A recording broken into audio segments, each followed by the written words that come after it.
You know how people are working to make the system work. But when you come on social media, you come on radio, because you are tribalistically filled, you are your ego, because you are filled with tribalism, you can't speak the truth.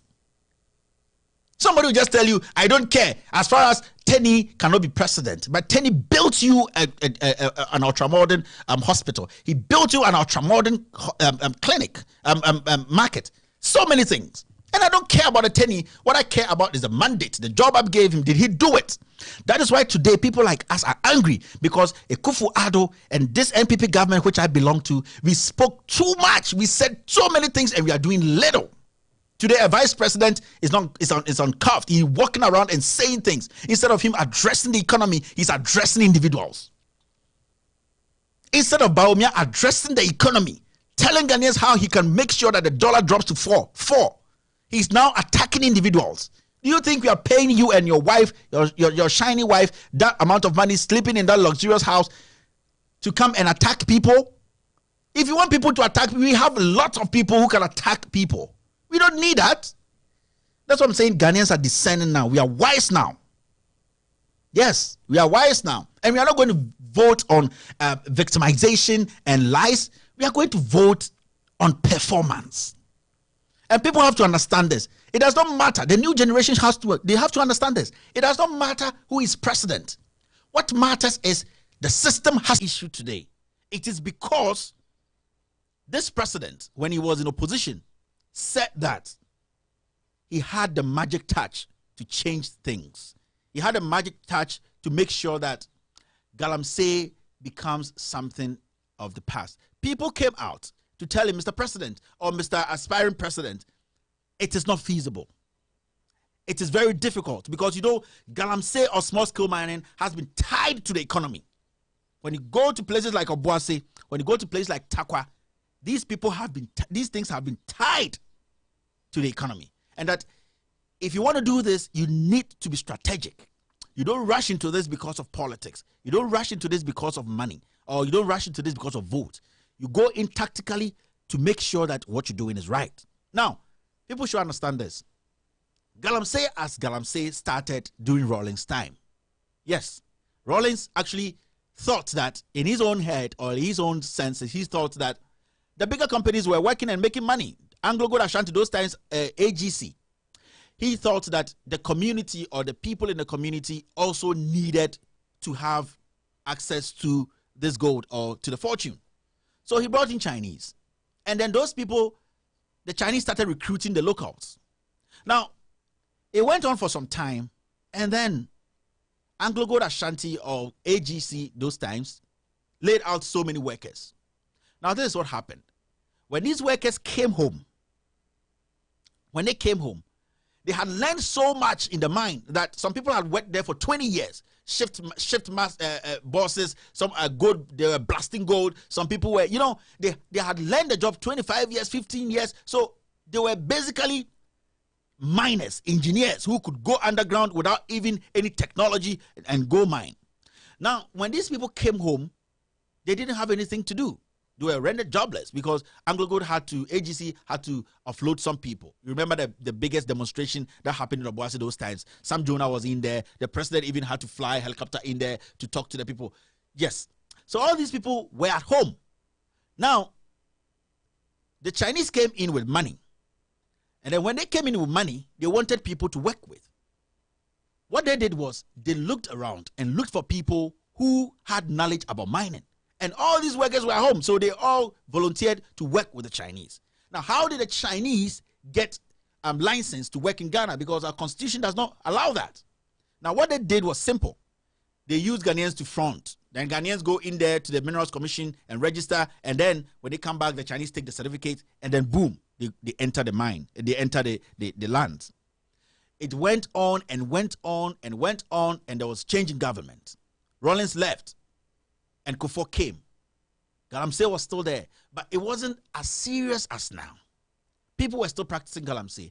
The government was fighting. Remember in 2006, there was an act, and then Mahama tried to implement that act. You know, you remember that. Kufuor's time, galamsey was happening.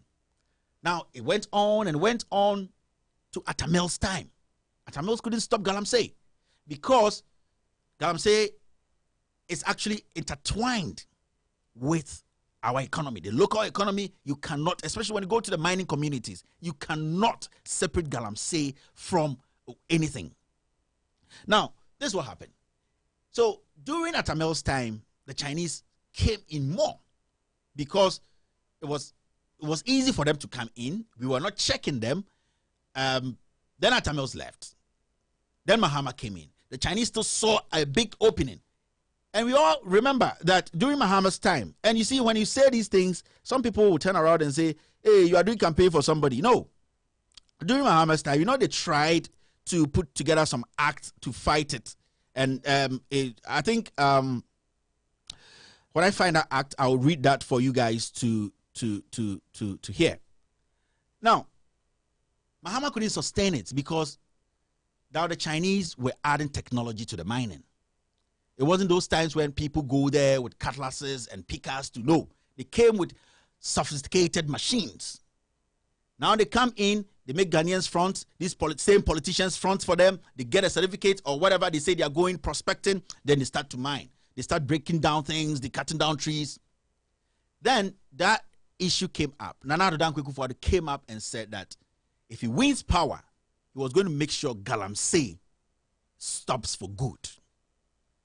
Ghanaians bought the message. Ghanaians understood Akufo-Addo because they thought that at that point the galamsey was actually eating us up. Our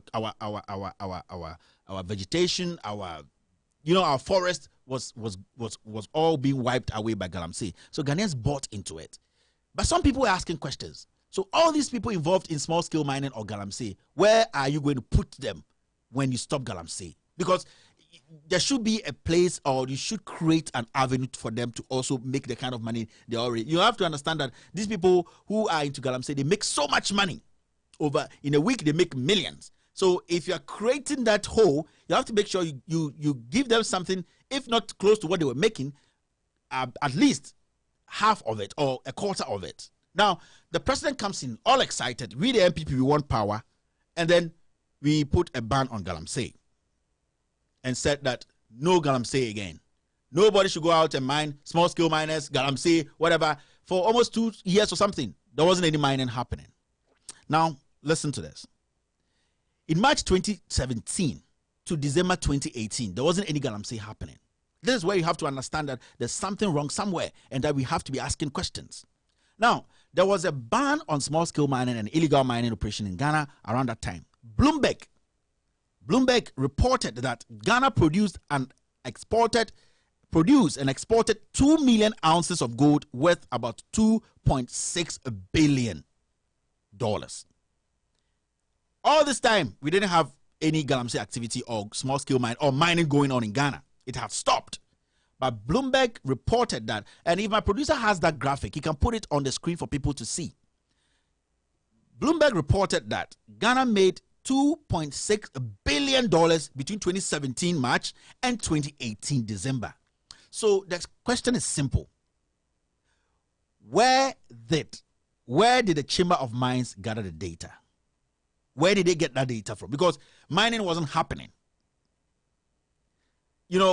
And the next question is, which smaller mining operations produced that amount of gold? Because if you look at a chart, if my producer can put it on the screen, you see something. They said the smaller miners, they produced some amount of gold. If you can see it on the screen, the smaller miners. And who are the smaller miners?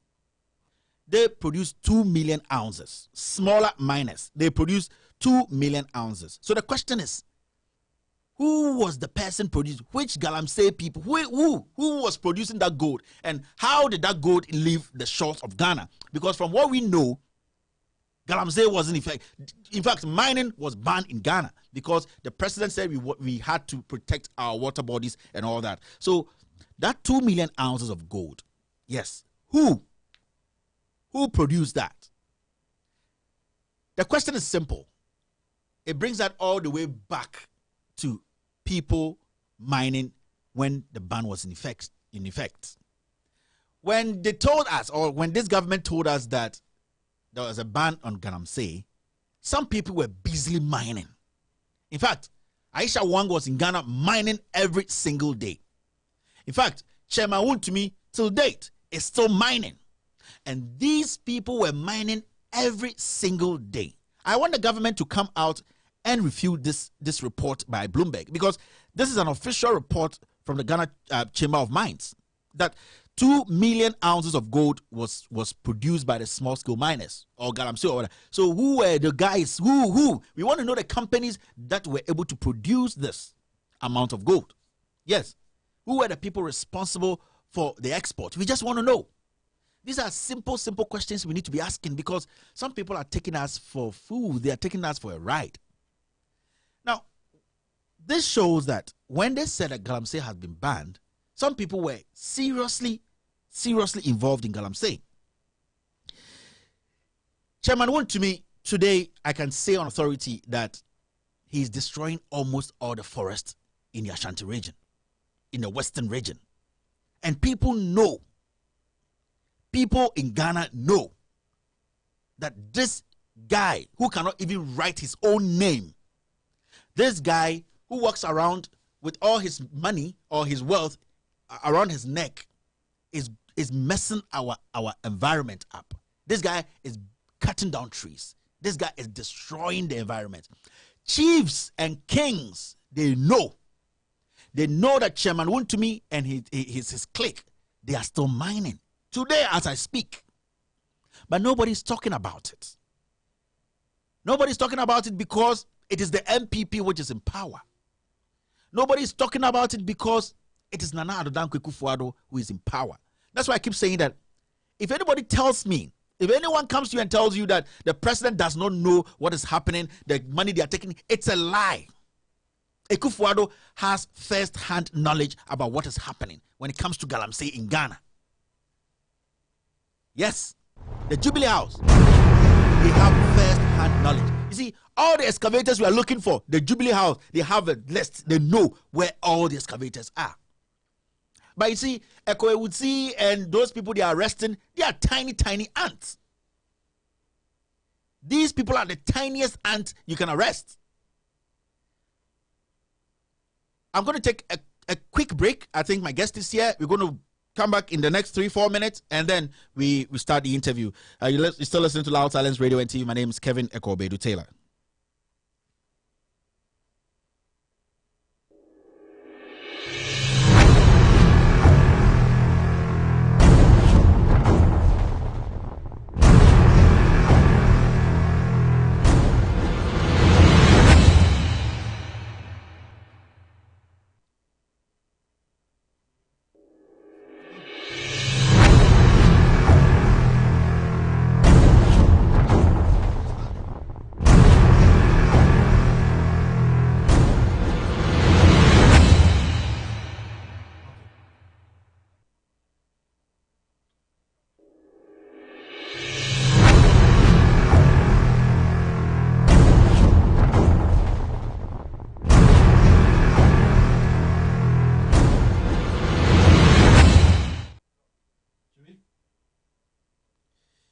You're listening to Loud Silence Radio and TV Network. We're still talking about galamsey.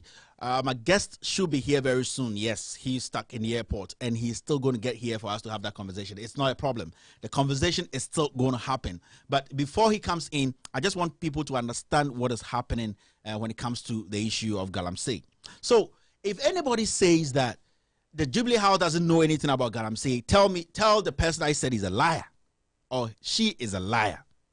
You see, why do you think the president is still keeping Charles Bisu at the Jubilee House?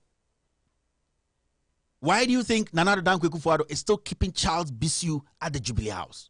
There's a specific reason for that. Now people are being arrested. Now people are talking. Now we are getting journalists who are also involved in this criminal act. Journalists, politicians. Owusu is a central regional chairman of the NPP. He's not a Kominini guy. This guy is a central regional chairman. You can say former. As far as he has not been fired, he's still the chairman of the NPP. A party that says that we are going to fight galamsey.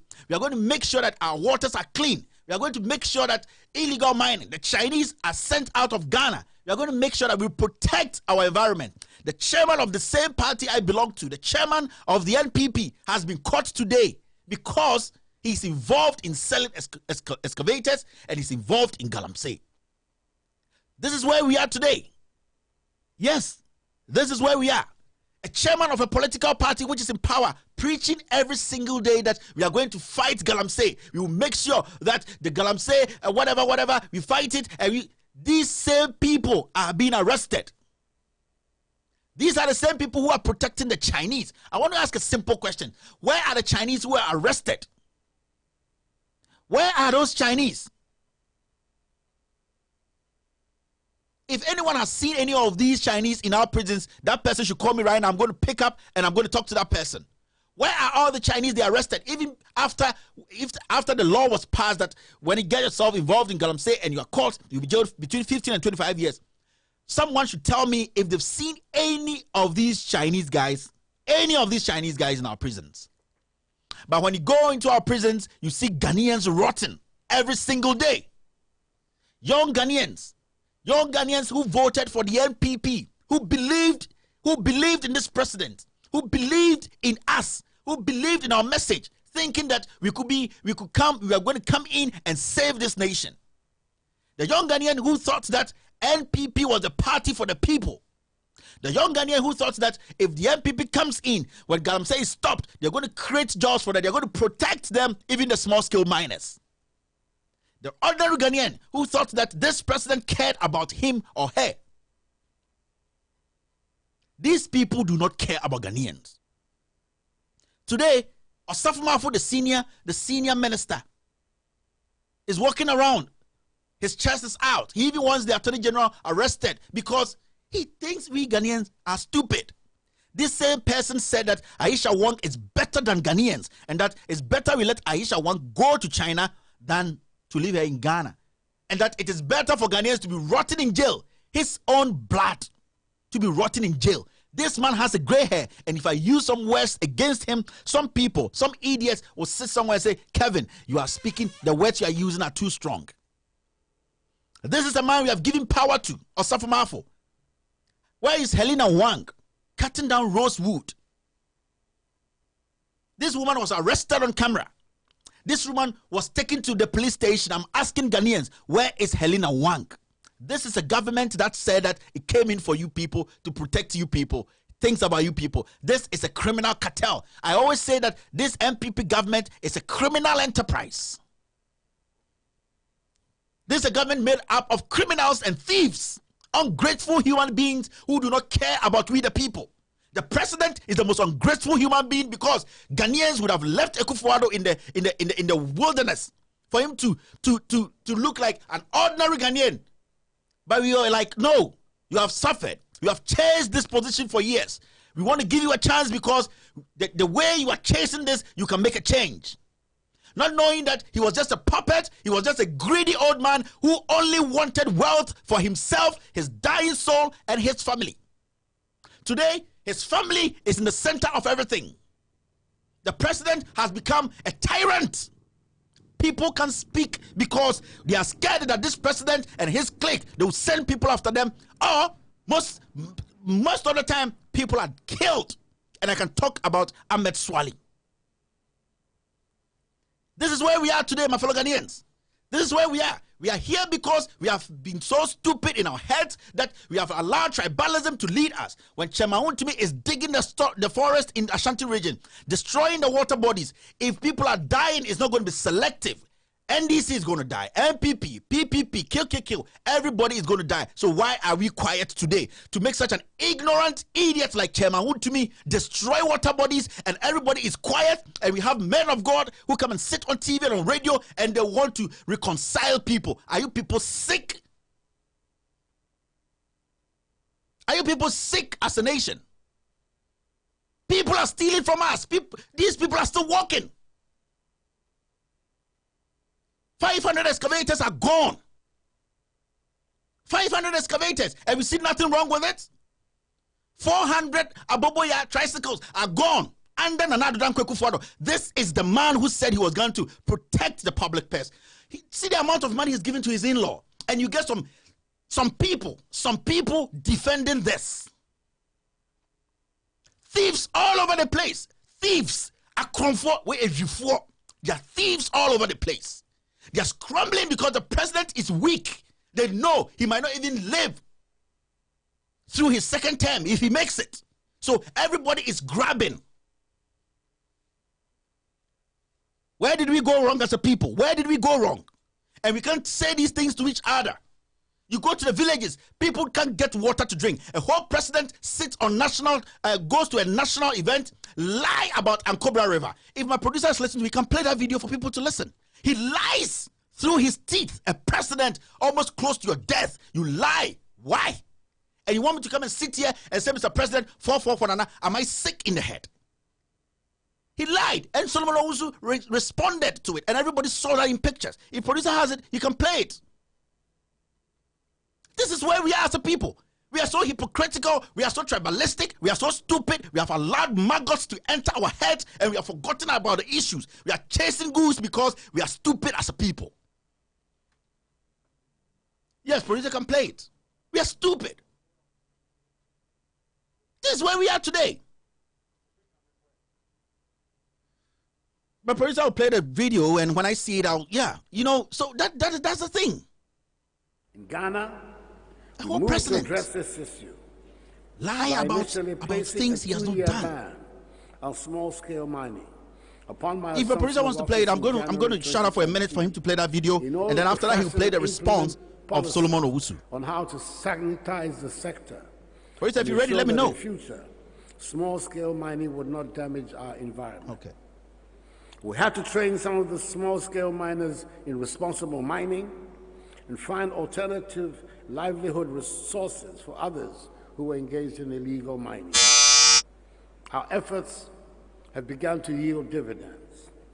Some of the heavily polluted rivers are showing signs of being restored to health. And recently, there was a lot of excitement. Fish were seen again in one of the most famous rivers of our country, the Ankobra River, after many years of turbidity. We are determined to strengthen the regulatory framework for mining so that illegal mining, i.e. galamsey, does not reappear.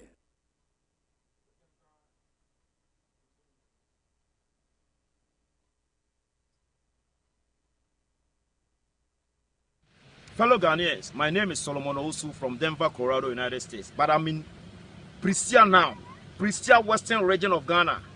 This river is River Ankobra.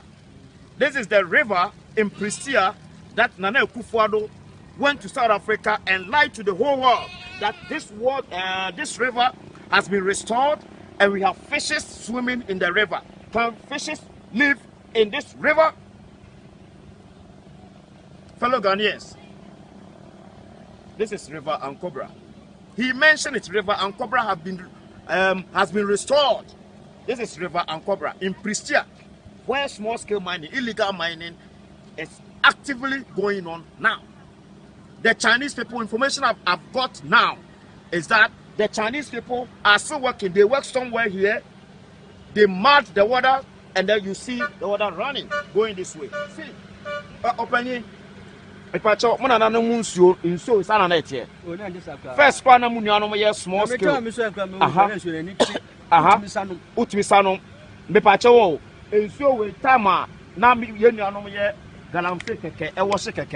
Then it is and yet China phone now be saying so. And yet China phone now almost some final, almost they are saying.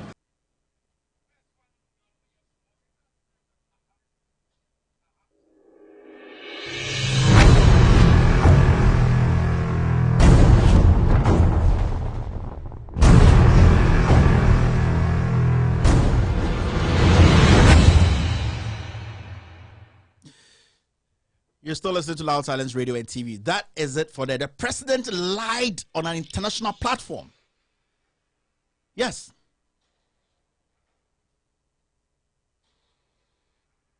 Should I speak?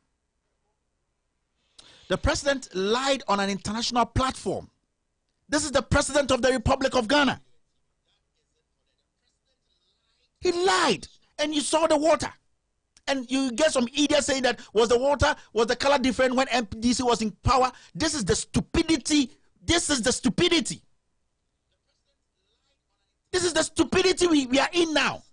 Well, how was the water looking when NDC was in power? Why do you think NDC, we voted against the NDC? Are you stupid as a Ghanaian? The water is even murkier, it's even dirtier than when NDC was in power. You heard it from the miner. And you get an ignorant idiot who pulls a table before he sleeps. A person who sleeps with his mom in the same room, he can't move out because he does not have a job. And he wouldn't come out and speak and say that, you know what, Mr. President, this government is a waste because I didn't get what I was supposed to get when you told me that and I voted for you. But he's on social media, such an ingrate and ignorant idiot who pulls the table before he sleeps, or treat table and sanawada, but he comes on social media because santifor, so we will still vote for the MPP. Are you sick? You think we do this for ourselves? We're doing this for people in Ghana to see the young ones get jobs to do, to make sure the system works. So that the system will work. When the system works, nobody can take advantage of us. And you see someone, only a juma cry. Only a juma. Okwanopa, nema medriane no akofedi, no dinima mechi, na ye can say, let the people give you jobs. The people, the promise they made, let us make sure they fulfill it. Not Jimmy, call Jimmy. You come and sit on social media. Go buy 10 Ghana credit, call radio station. Are you sick? At that point, you're not thinking as a human being. If you're going to refer everything to the NDC, then you are stupid and equally as an animal, because why do you think we voted against the NDC?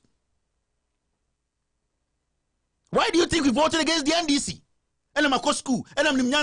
School, you don't have basic human common sense. You don't have it.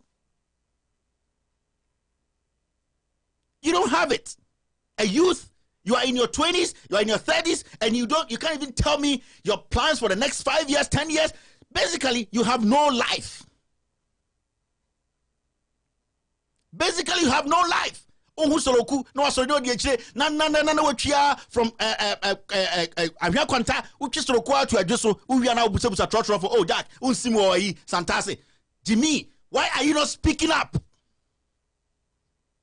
Why are you not speaking up? And I don't blame these kids. I don't blame these people, because the leaders, they have failed us. President Kufuor has basically become so mute. He can't speak because he is scared that when he speaks against the Kufuor and his gang of criminals and thieves, they'll come after him. So the older ones have become quiet. Anane is quiet because he is scared that they'll come after him. Impiani has become so quiet or slow. So if you people are quiet, then we don't have a party now. A party chairman involved in serious galamsey in the Western, in the Central. And you people are not saying anything. And what President Kufuor, you want to tell me you love Ashanti? You love Ashanti region? You don't love anything there. You don't love the people because you want to see them die. That's what I can tell you. Because if says Chema want to meet Kumasi, now say he's doing galamsey, he's messing the water up. People are dying. They are using chemicals. And you are sitting in Accra and you say you love Kumasi, we love the party. You are a hypocrite and you are a liar, President Kufuor. I'm telling you this. None of you have come out to speak. And you know what is happening. Today we have lost the MPP, the principles that govern this party. We don't have it again because we have allowed thieves and some clique, some tiny human beings to take over this party. We have lost the party. And when we the young ones speak, some idiot will come out and say, you don't respect. An idiot will come out and say, you don't respect. That's why I keep telling people, it's about time, the youth, you started speaking up. As I speak, doomsaw is happening. Nobody's talking about it. It's why? Why are we not speaking on it? Kumasi, people's businesses are collapsing. They know the suffering they are going through. Go to magazine and see. People can't even turn on machine. Doomsaw is happening. Everybody is quiet. Yeah, Santifor. Yeah, Timani, woo. Sane de Santi Kotoko. Today, see Santi Kotoko. Kotoko should have been bigger than Manchester United. It should have been bigger than Real Madrid. Sycophancy, hypocrisy. We don't tell each other the truth. Oh, yeah, they're better. Yeah, and then you die in your vein. You die in your ignorance. This This is what I have been talking about. The same applies to the people in the Volta region. If things are not happening, it is our stronghold. We have to vote for the NDC. We will vote for NDC because we are Voltarians. That is what I'm talking about. Galamsey is high. It is killing us. Ekufuado, this government, they have lost it. These people are greedy liars, greedy thieves, and we have to come to terms with that. And if they are not going to tell you on Joy News, they are not going to tell you on City News, on GH1, on Asempa, on Adum, Kevin Taylor, I will tell you in your face that this group we have in politics today, this group leading us today, they are thieves and they are criminals, and we have to take this party and this government from them because they are liars and they will destroy this country. This is the only time a journalist, people call a journalist and tell him and tell her and tell him that, hey, be careful, these people are dangerous. This never happened under any regime, even under the regime of Rawlings. This is the only time that people pick phones and call journalists and be like, you know what, these people can kill, they are evil. Be careful. When the people start to fear the government, you have to understand that that is the beginning of the end because it is being ruled by a tyrant. The Christian Council has become a puppet. Today, you want meat parties to sign an agreement when these idiots, these criminals who went to Yawasu to attack ordinary Ghanaians because of politics. When after the commission report, the president threw the paper away and brought out what he liked, what did you people say? You people think we are fools? What I can say, none of you have seen God before, and I haven't seen God before, and you can't tell me how God thinks. You people cannot tell me how God thinks. And punching tree is punching neighbor, punching tree. I wish some of you had received the bullets from these mad dogs, Brian the Champon, and unleashed on Ghanaians. I wish that one of you guys, these Christian Council guys, I pray that one of you received that bullet from the bullet Brian the Champon allowed these mad dogs to unleash on Ghanaians. I don't care what I say, NDC or NPP. I don't think you'll be singing this stupid song. We have entertained these kind of people in Ghana, and it is getting the point whereby we will lose our nation. Yes. Galamsey is happening. Professor Frimpong Boateng, his son Jojo Boateng, he has a concession in Obuasi. And this guy is mining, seriously destroying. But we can't speak on it. We can't talk about it. Why? This man said, I am a scientist. I am a DND. I have learned this. This guy is a criminal. Frimpong Boateng. Frimpong Boateng today he's ordering for the arrest of the Central Regional Chairman Eko Ewudi because he thinks Ewudi is fraudulent. Frimpong Boateng, that when you picked a fight with Ewudi in your office, what did you tell him? This man, these are the men we look up to survive as Ghanaians. And you don't want to hear this hard truth, and I'll tell you people. I hear people saying, Kevin, are you not going to talk about the Airbus? Kevin, the Airbus, hey, I am Monday, Sunday, I'm going to speak on it. And I wrote something on my Facebook. I said, don't say Kevin speak, Kevin speak. Be careful, because what I am coming up with, a bit funomo. What's that? This is the time for the youth to rise up and speak their mind. Remember, never lift a finger against anybody as a Ghanaian. Never lift a finger against any politician. Make sure your voice is heard. Don't let these liars, these people, when they were coming to politics, didn't we see them? Didn't we see these people? Today we can't speak. Today they don't respect us because they see us as animals. Ghanaians are rotting in jail today as I speak. I have over 20 to 15 to 20 people I know personally in jail. My own MP, Kweku Kwating, I did a story last year about him and his sister involved in Galamsey. Seriously. When they said they had put together some miners to go for training, how to mine effectively, his sister, Kweku Kwating, Obuasi West MP, his sister took over the concession. This lady, she is a teacher in Obuasi. This lady, she collected all the kits, their iron, their whatever, and sold them. Today, they are not asking because it's Kweku Kwating's sister. This thing, And nobody is speaking because my Obuasi people think that what they are crab basis we Jimini be a sebi Jimini be a besuka people in people think about the future. And then more Obuasi, na more person ko fanya more kumase kra mo into my family nim because Obuasi kwana say. But MP ba na mo bojene so sebio ye nipa. Ono MP no oti Accra. He lives in Accra. He has become a boy to the finance minister. Kwaku boy. Then you people are hailing this ignorance. It is about time we started changing the status. We need to change what we thought was right. You see, this is the criminality we are staying with now. Criminals in suit. Me, my suit is Hugo Boss. It's good, man. Not these Vietnam criminals. See, you can see on the screen, Jojo, Professor Frimpong Boaten's son. You can see him on the screen. See him. This guy, he's mining seriously. Even the company he registered, Frimpong Boaten, has his signature on. These are criminals. Can't we speak?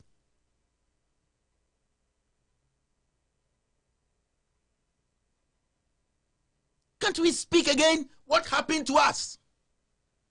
What happened to us as Ghanaians? Why are we so dumb? Why are we so stupid? Can't we see we are losing this nation? And I always speak to my people in the Ashanti region. You are my focus. My people in the Ashanti region, we are the problem because we led the campaign to bring these criminals into power. And we have to lead the campaign to make sure the right thing is done. That is my focus. Because Sebio, yenene kasem, inugwase de mfato kaniba. And Sebio okwasia, any tian be maswa onkem. We have to focus as a people, the youth, Ghanaians. Let's focus and forget about today. Journalists are involved. They are intermediate. They are involved in galamsey. Journalists, Peace FM journalists. Damn it. And this person will come and sit on radio.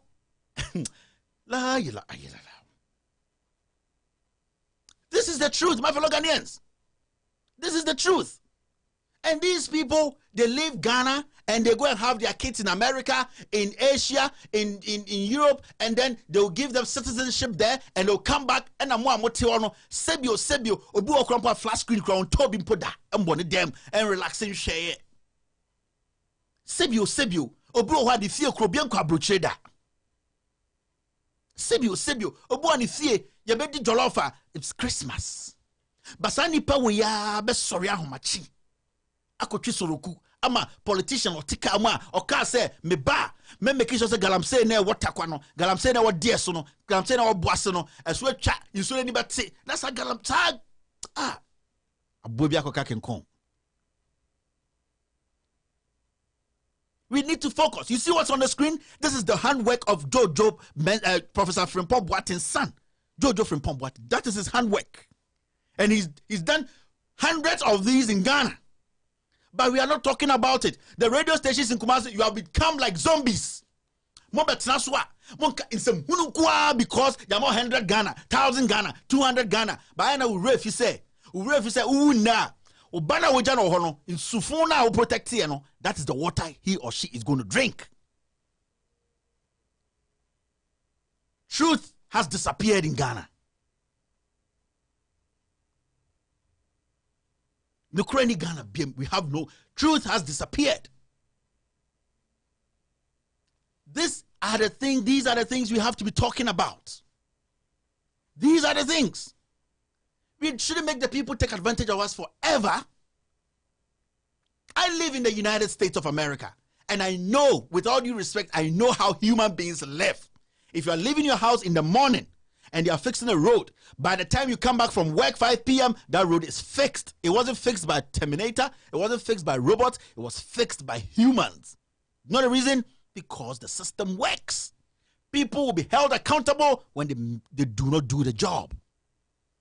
Today, we can't hold people accountable because they are the president's cousin, because they are the president's nephew, because they are the president's wife's sister, because they are the president's in-law, because they are the men who gave the president money to come to power, because when the president was in opposition, that person was the one who was sharing placards and all that on the street, so that person should be finance minister. That is how low and how stupid we are as a people.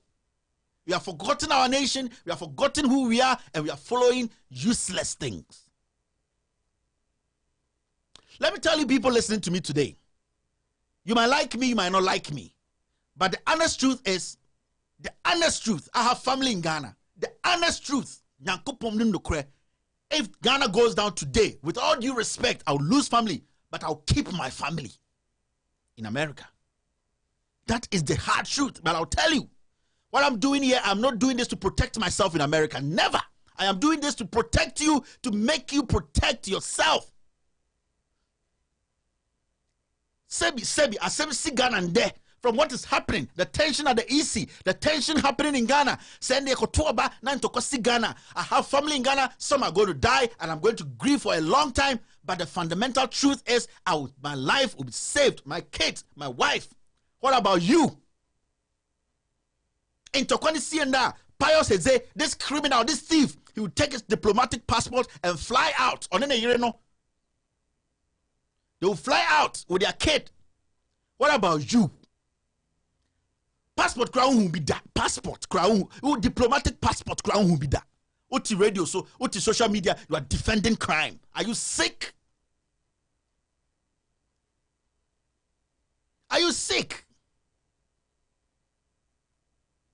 The whole of the family, nobody has got a sustainable job for the past 15, 20, 25 years. Sustainable job, keeping a job for a year or two, paying your taxes. Nobody in your family, but you are here defending criminals. And we are fighting for you, and you think because you are Santini, you are Muneni, so you have to stick to where you are. You don't have to change your mind. You don't have to start asking questions. You don't have to. This is the problem we're facing now as a people. 500 excavators are gone. 500 excavators. 500.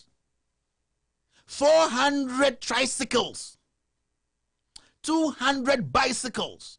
600,000 liters of fuel.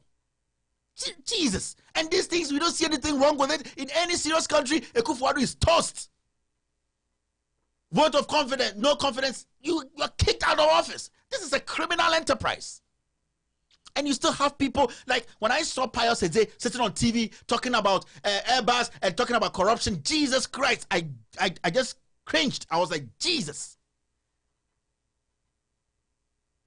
Pius Eze sitting on TV talking about corruption. Any serious country, wait. Pius Eze has the I don't even have the word to use. He was talking about corruption. Pius. This guy came to power 2 years. You see, in my next episode on the Airbus on Sunday night, which I'll be releasing, I'll tell Ghanaians something. And that episode is actually dedicated to the president alone. Yes, I'm dedicated to him alone, and I have a 70-page document I'm going to present to him to show him on the show. He already has those documents on his desk, and I'll tell him to act on that document. That's why I'm saying that people pushing Kevin, speak on the Airbus, speak on the Airbus. What you're asking for is bigger than what you think.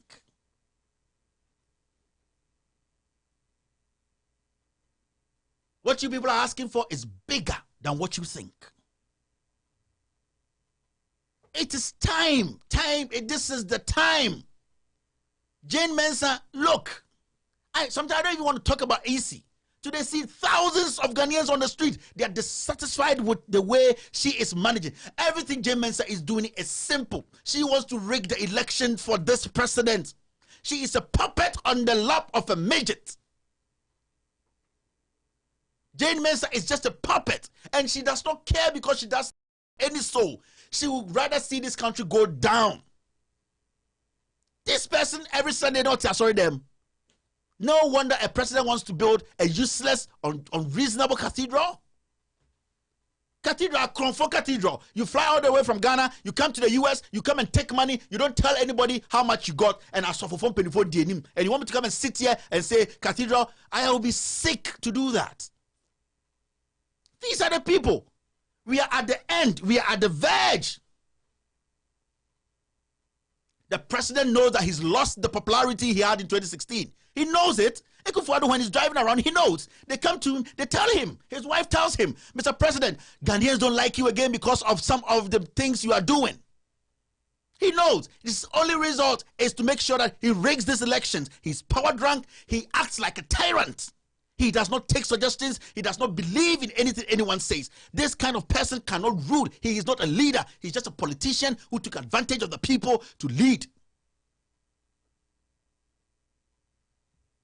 And then when you speak, I said on Sunday when I released the Sunday episode, I'll send you copies of that document and I expect you to send a bench warrant. If you really care about Ghana and you say you are the cleanest judge in Ghana. Now that we know that you can sit on your bench and send a bench warrant, I will send you a VIP seat to send a bench warrant. What are we doing to ourselves? Anybody can be a lawyer in Ghana, interpret things anyhow. This drunkard.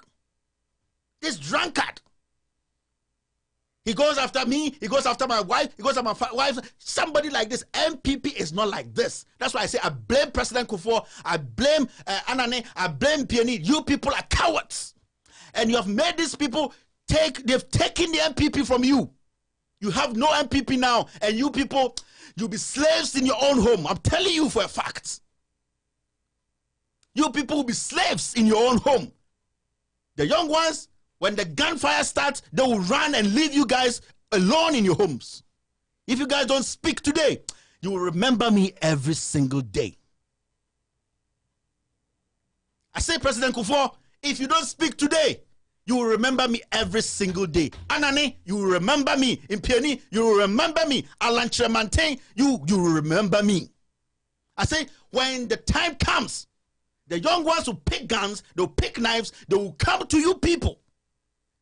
You people are refusing to speak. You know what is happening. It is better to die as an honest speaking man than to die as a coward.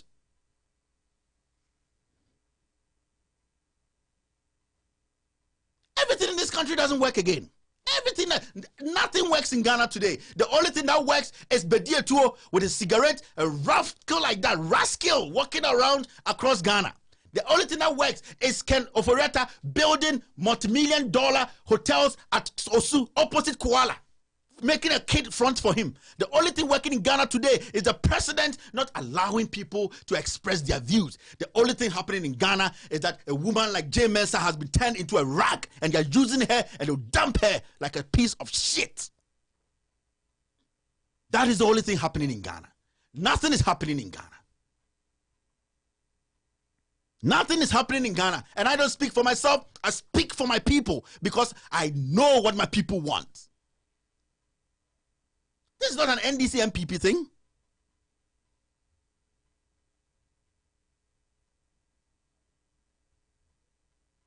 You don't like me, so what? Me too, I don't like you. I don't like you, Kevin. And I don't also like you. Me, make I tell you people. It is simple. Yen Jimmy yo, ultimate fact. Eduabi meche say, Eduan fianfia to say, Yvonne Nelson 9 to say, now the beche say Chinese sticks. No. You don't take that.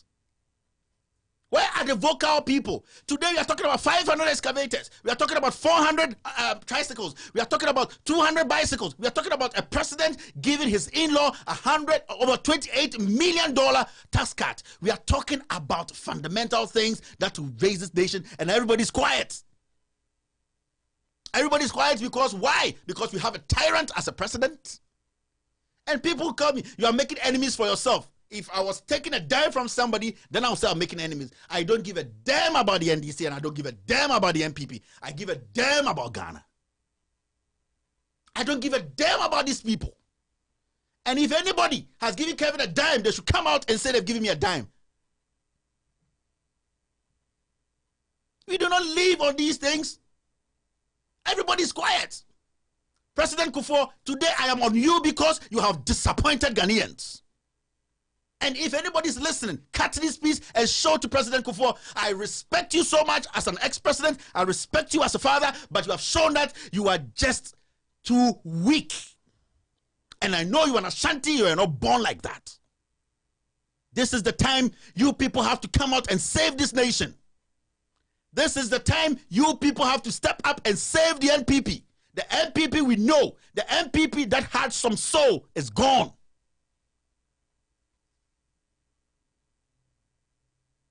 The NPP that we know that had the soul is gone.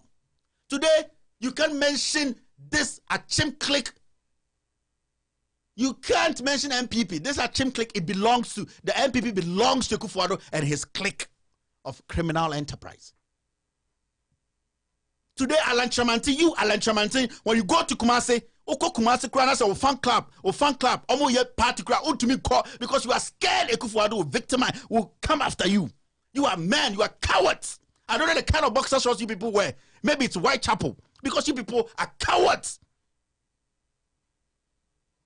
Alan Chamanti, you go Kumasi, you when you go to Kumasi today, or fan club got me invite you to come to a party, you can't go because you are scared Kufuor will be angry at you and you want to lead. You are a coward. You want to lead? JJ Rawlings is quiet. And I don't want to talk about Rawlings because he has been a disappointment from day one. JJ Rawlings is a disappointment. The only thing he sees in Ghana is with only his NDC. He never sees anything wrong with his government. JJ Rawlings is the reincarnation of Kukubaku. Or Kukubaku is the reincarnation. I don't even know. The only thing Rawlings sees wrong in Ghana is against his NDC. He doesn't see anything wrong with this MPP because a man paid for your wife's birthday. How low can you be, Rawlings? How? I know you to be a very outspoken person, irrespective of who is in power. Today, you have also become a duck on the lap of a midget. You too can speak. And when you turn around and you get every platform, you want to attack for, you are attacking a man you know who will not respond. All that is happening in Ghana today, you Rawlings, you've seen it. You have seen it. You are quiet. You are just waiting for something to happen to your party because they did not allow your wife to be president, because they did not vote for your wife to lead the NDC, because you are bitter inside. This is the new age. We don't take hypocrisy again. You can never let the past go. Your wife could not even handle 31st December Women's Movement. You want her to come and handle Ghana? You think we are stupid? The land your wife is claimed in Sawam, did anyone go after her? And you come out and you act like the angel in Ghana. You've not offended anyone. Rawlings, I don't want to come to you. I don't want to come after you because you're a disappointment.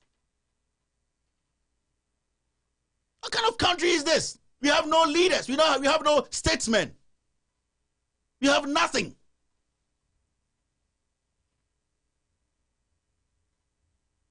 All the people we have today are hypocrites because they are afraid that Kufuor will come after them. You see, I grew up in Ghana. I went to school in Ghana. I did my nobody from the time, nobody will call you and say that be careful of the government. Never. And when you say these things, people say you are doing propaganda for Muhammad. During Muhammad's era, let's take just Muhammad's era just now. What didn't Ghanaians say to Muhammad? A riffraff abroad JTC could attack Muhammad. But it was fine because Oyeteni, my producer, just told me that Solomon Owusu is in the studios and that I'm going to invite him into the studio to start the interview. You're still listening to Loud Silence Radio and TV. My name is Kevin Ekobe Taylor. Give me 2 minutes. We'll start the interview now.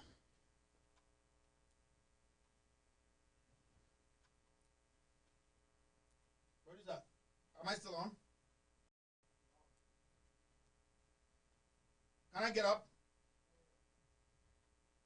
Zolo!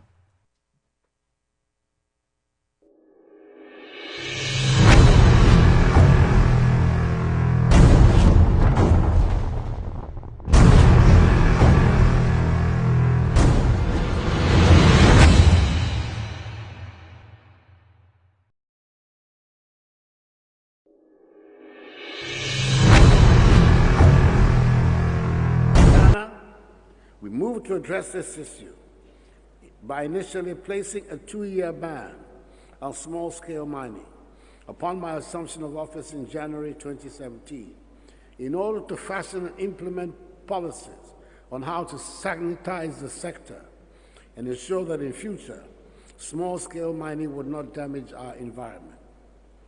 We had to train some of the small-scale miners in responsible mining and find alternative livelihood resources for others who were engaged in illegal mining.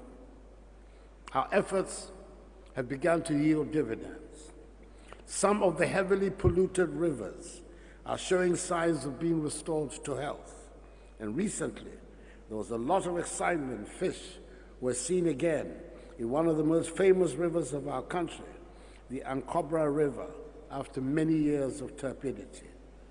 We are determined to strengthen the regulatory framework for mining so that illegal mining, i.e. galamsey, does not reappear.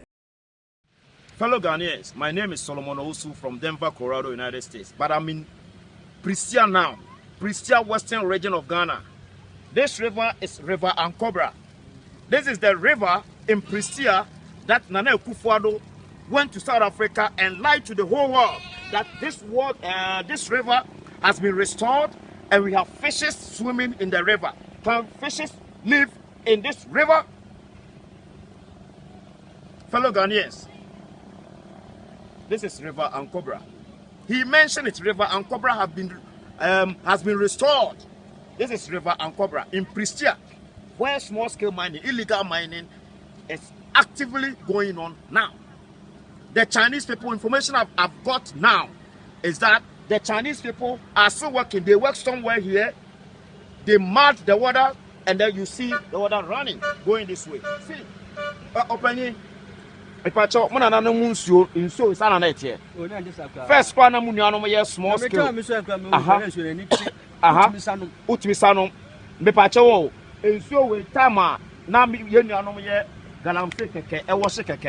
Then it is and China phone now be saying and China phone now almost some final Fellow Ghanaians, my name is Solomon Owusu from Denver, Colorado, United States. But I'm in Prestia now, Prestia, western region of Ghana. This river is River Ankobra. This is the river in Prestia that Nana Akufo-Addo went to South Africa and lied to the whole world that this river has been restored and we have fishes swimming in the river. Can fishes live in this river? Fellow Ghanaians, this is River Ankobra. He mentioned it. River Ankobra has been restored. This is River Ankobra in Prestia, where small-scale mining, illegal mining, is actively going on now. The Chinese people, information I've got now is that the Chinese people are still working. They work somewhere here. They mud the water, and then you see the water running, going this way. See, opening. First one small scale.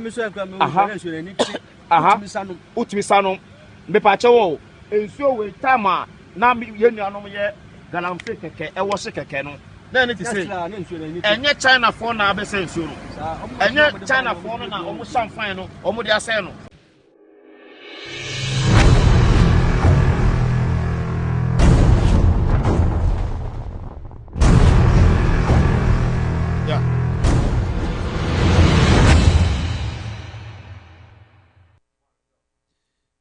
Welcome back to Loud Silence Radio and TV. My name is Kevin Akobedu Taylor. This is the extended version of With All Due Respect. We told you we're going to have an exclusive interview with Solomon Owusu. If you don't know Solomon Owusu, then you don't know about galamsey. You don't know about mining. You don't know about small-scale mining in Ghana. He has been a champion. He's been fighting for Ghanaians, fighting for locals, fighting for Ghanaians to know the truth about what is happening underground, what is happening behind the scenes when it comes to this government fighting against galamsey. He is in the studio now. I'm going to introduce him, have a serious conversation with him because lots and lots of things are happening in Ghana today. Solomon Owusu, welcome to the show. Solomon Owusu is in the show. So Owusu is here. You know, the funny thing is this is the first time that I have met Solomon Owusu. Sure. And it is shocking, right? People think that, oh, these guys, they are Paris, oh, they are galamsey boys from Obuasi. Yeah. But you see, we say we are from Obuasi. People don't know. They think we just make it up. Yeah, Obuasi is big, so. Yeah, and Solomon knows Obuasi. I know Obuasi. You see, Solomon, let's tell people how we know Obuasi. So from Tutuka, then you go to where? Are you coming? You go into Obuasi town. Yeah. From Tutuka, then you go to Kwabrafoso. From Kwabrafoso, then you go to so from Kwabrafoso to Wawasi. Wawasi. From Wawasi to STP. Wait. Yeah. Before you go to Wawasi, there's a small town on the right side called Anyimedukrum. That's where the whole thing happened. That place, that Anyimedukrum. Then you go to STP. Some Petesi joint there. Then you go forward a bit, and on your right, the PTP. On the right. Goldfinger. Goldfinger. You don't know the place. Okay. I'm going too fast. You go forward small from St. Joseph School. Yeah. You go to AGC Club. Okay. On your left, that is Wawasi proper. Then far left is Creaky. Then you go forward. Then you go to the roundabout. Yeah. That is where we have. No, you pass through the convey. Yeah. Then you go Fegum. Fegum is the main G. Yeah, that's where people used to pick the buses to whatever to the shaft and all that. Yeah. Then you go forward small. You see the Methodist Church, Roman Church. Roman is down. Oh. But and the Standard Chartered Bank is opposite the Methodist Church. Commercial Bank. Yeah. That's where the statue is. You remember that statue? The statue. That's the roundabout. Then right there is post office. Then you go down a little bit. Then Central Market. Then the market. Then you go there. Then you go to Auntie Julie's clinic. Then you go to Auntie B. Auntie B is my school. Yeah, Auntie B is school. But in the market itself, there's a story building. It could be Auntie something clinic in the market. Now ice cream can be ordered. So ice cream can join. Some ice cream very thick. Very thick ice where there is a taxi rank. There's a taxi. And you name taxi rank. Rank. So long you are a G. Then you go forward. You go Mangwasi. So there are against people who are watching us today. We know the town. We are not just. You think we are in America, so we've forgotten our place. No. We don't forget. We know our roots. We know our roots. That's the thing. So. People, I see people are writing so many things. There's a lot of people online now. They're shocked. Yeah. Solo is here, and we are going to have a serious discussion. Today, we're going to be talking about galamsey. The question is simple. The topic is: have we lost the fight against galamsey? Have we, as a country, lost the fight? Yeah, obviously, everybody knows we've lost the fight. And then the evidence. Yeah. Do you have the first evidence? Oh, okay. Yeah, you can use the headphones. Yeah, you can go on. Yeah, so the first evidence is the fact that the Ghana Water Company came out to say, hey, we are going to shut our plants because we cannot use the polluted water to generate the water that we need to drink and use for other purposes. That is the first evidence. The second evidence is the fact that the equipment, especially the excavators, that were seized were rather, instead of, making it locate at where we need to keep them and wait and do investigations, they send it back to the galamsey side. So it's like everything was cyclic. Yeah. Instead of addressing the issues, they were going addressing around. money. We're addressing money instead of issues. So, and we have a lot to talk about that. So as a mining engineer, and God being so good, you grew up in a mining community. I'm going to let you explain the types of mining. Because, some people get it wrong. Oh, is galamsey the same as small-scale mining? Is small-scale mining as the same as big-scale? So before we start the conversation, let our viewers or listeners know the difference between the kind of mining. Thank you. When you talk of mining, we have small-scale mining. Let me start from artisanal mining. Okay. Where we don't use the sophisticated equipment to mine, like excavators, bulldozers. No, we don't use them. So that is artisanal mining. Yeah. But do you know I've done artisanal mining before? Oh, me too. Obuasi. Shanking. You shank. You see, when you put they build a small table, the water passes through it, you shake it. It's called shanking. Let me explain to you. Explain to me. And give you the terminologies. All right. They have a wooden structure tilted like this called spose. Spose. So the spose, we put blanket on it. and then we wash the ore. Yeah, from the top. From the top. You know, gold is heavy. So as it's moving with the water, the metal gold will be left stuck on the blanket. And left on the blanket. And then the ordinary sand will wash away. That is why after we remove the blanket, wash it in the bucket, then the gold will concentrate in the bucket. Then we use mercury to pick it out. That's the artisan. Artisanal. Okay. And then we have the small scale mining. Okay. That is where it started from, I think, 2004, 2005, that way. Yeah. That they use excavators, dozers to mine instead of small, artisanal small way. Yeah. They mine it in a large way. But it's not up to the major mine, which is the large scale, like Goldfields, Newmont, Anglo Gold, and all that. They operate large scale. So we have the artisanal, small scale, and large scale. The artisanal is informal. Okay. It is illegal. That is the galamsey. That's the galamsey. And then the small scale is the license mining in between the artisanal and the large scale. Okay. Yeah, let me put it that way for people who want to know. So the large scale is the one that major companies, Anglo Gold, Ashanti, so Takwama, yeah. And then in the operations, that's the type. But the operations, we have the surface mine, the underground mine, and the alluvia. 3. The alluvia is the one they do in the water body, which is banned in Ghana. Okay. But the Chinese guys are still engaging in it. That is why our water bodies are polluted. I'm telling you. And they put all sort of chemicals, cyanide, mercury, and they generate arsenic. In the process, it generates arsenic and some sulfides. So fishes cannot live in that water, in that polluted water. And then when it comes to the large scale, they do it in a more formalized way. The large scale go for, they build their plants, they reclaim the lands, they make sure the cyanide that they use is not, drained into our water bodies and all that. And there are rules and regulations, and international bodies watch, and they go to assess their performance and give them certification. Okay. And they use that certification for loans and all that, and they convince investors that they are mining in environmentally friendly manner. Unlike the artisanal and then the small scale that we don't have any regulatory body that goes there to check what they are doing. So this brings the question. What is the difference when the government actually came out to say that there's a ban on mining?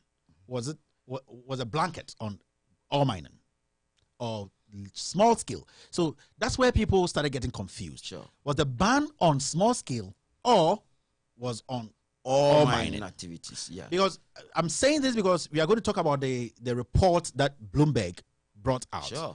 Saying that small scale miners produce 2 million ounces of gold. Sure. So that's why I'm asking you this question. Yeah, thank you. And if my producer is listening, you can put that document about a chart on the screen so that Solo can explain it well. Sure. Thank you.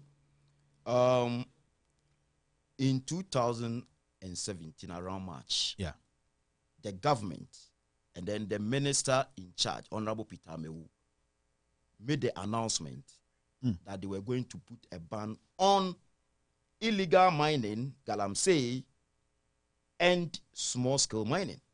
These are two things. So the large scale were exempted. Okay. Like the Goldfields, Anglo Gold, and all that they were producing. Yeah. But any small scale, whether registered or unregistered, and illegal mining activities were all banned. But Shanzi mine, example, Shanzi mine in Talensi, that has killed a lot of Ghanaians. Yeah, I saw some pictures. They were mining. And the government can challenge me on this. I have evidence to prove that they had mined since the ban. And nobody talked about 2017. And it was registered under small-scale mining category in Ghana. Go to Minerals Commission, it is there. I have evidence.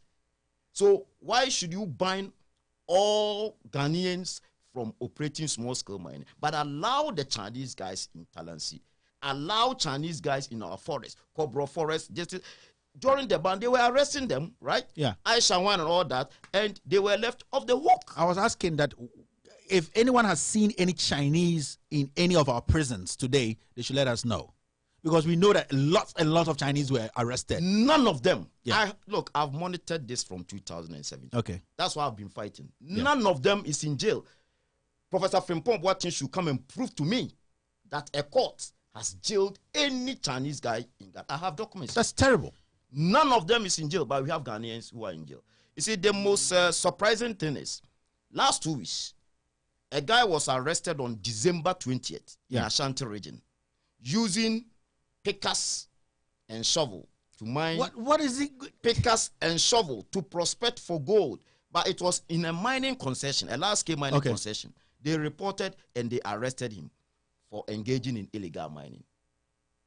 December 20th. Just last week, they jailed the guy. My Ghanaian. Meanwhile, we have arrested lots of Chinese guys. They are walking freely. So the question is, do we have laws that protect the Chinese guys and also have different laws that allow Ghanaians to go to jail? That is where I find difficulties with this government. But you see, someone to raise an issue that when it comes to galamsey or our water bodies getting destroyed, it didn't start today. Even, in fact, before you came, I was trying to tell people that it started all the way from Rawlins's time. Not Rawlins' time. Before that. Goko's time. Yeah, okay. So let's ask ourselves. The time that the whites were bringing schnapps and to come and take gold. It was galamsey. Yeah. So somebody using galamsey to give them gold. And then they give them the schnapps, they drink, they get intoxicated, and they take our guys for some people to say you are being too hard on the government for no reason, because this problem has been there since. It didn't start today. Galamsey, our water bodies getting affected. It's been there. It's not Akufo-Addo who created this. And it wasn't created like 3 years ago. We saw how galamsey affected our country. Rawlings' time, Kofort's time, Atamil's time, all the way to Mahama's time, and now it's Akufo-Addo's time. Maybe people have a bigger issue with Akufo-Addo because he ran on that to win elections. But my question is, why are you so... Why do you have so much problem with this government when it comes to galamsey? Because they didn't start it. They said they were going to, in fact, eliminate it or stop it. Yeah, this is a punch question to me. Yeah. You see me thinking. I know you're thinking. All right. Yeah. Now, it's simple. President Akufo-Addo, then candidate Akufo-Addo. Yeah. I campaigned for him. I've never campaigned for President Mahama. I've never campaigned for President Atanos. Is it? Yeah, it's fine. President Atanos. I campaigned for President Kufuor when I was in school. We all did. We all did. But that time, I wasn't into deep politics like today. But for President Akufo-Addo, I campaigned for him on small-scale mining and galamsey.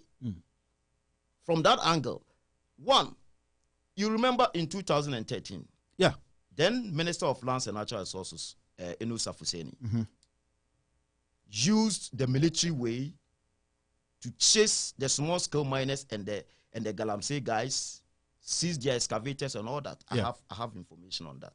So I used that to WhatsApp these small-scale miners, called them. Look, I was not sleeping during the 2015-2016 campaign.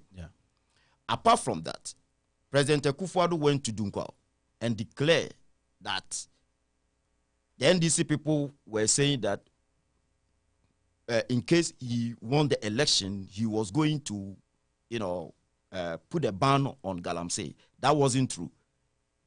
He would allow them to work and make sure they work in environmentally friendly manner. That's what he said. And he said it in Tree. And everybody has the tape. That is number two. Number three, what you are doing now, I was doing in 2015, 2016. I'm now the radio in Denver, Colorado. Everybody knows. I was bashing President Mahama, not insulting, no, but campaigning against President Mahama on galamsey. Look, during that time, if anybody called in and then started insulting, I cut the person off. I was not insulting anybody. I was not attacking anybody. I have never attacked anybody until then people started attacking me. That is when I started attacking them. Now, let me go back to the question. The question. So if I campaign for President Akufo-Addo and convince the small-scale miners that I knew that, look, and you know, I have pictures with Nanado, I have pictures with Dr. Baumia, and I was using that one as a fulcrum to convince them that I've got meeting with them, and they all agreed that the mining experts, the mining engineers in the United, we all come and help you sanitize the system and all that. Look, I will not say because of my campaign, that's why they voted for Nanado. Okay. But they saw the need for change. Yeah. A change, a positive change in their profession, a positive change in the work that they do that give them their daily bread. Yeah. So they change. When you came, instead of making sure the right things are done, the worst things are done. Do you want me to support that? When you say the worst things are done, Akufo-Addo is not sitting here. So sometimes you need to let people understand when you say the worst things are being done. What are the worst things you're talking about? Good. I'll come to that. You know, no, we just started. Yeah, we just started. You're still listening to Loud Silence Radio and TV. My guest here in the studio is Solomon Owusu. He's a mining engineer. He's Ghanaian based in Denver, Colorado. He's here in the studios with me. We're discussing galamsey. We'll be coming to the main topic, which is the missing excavators. But, you know, if you are a 90s kid, you will not understand. This is comedies. We are doing the comedies before we go into the main action. So, Solomon, you can go on. You see, should we start with the missing? No. Let's do galamsey now. Okay.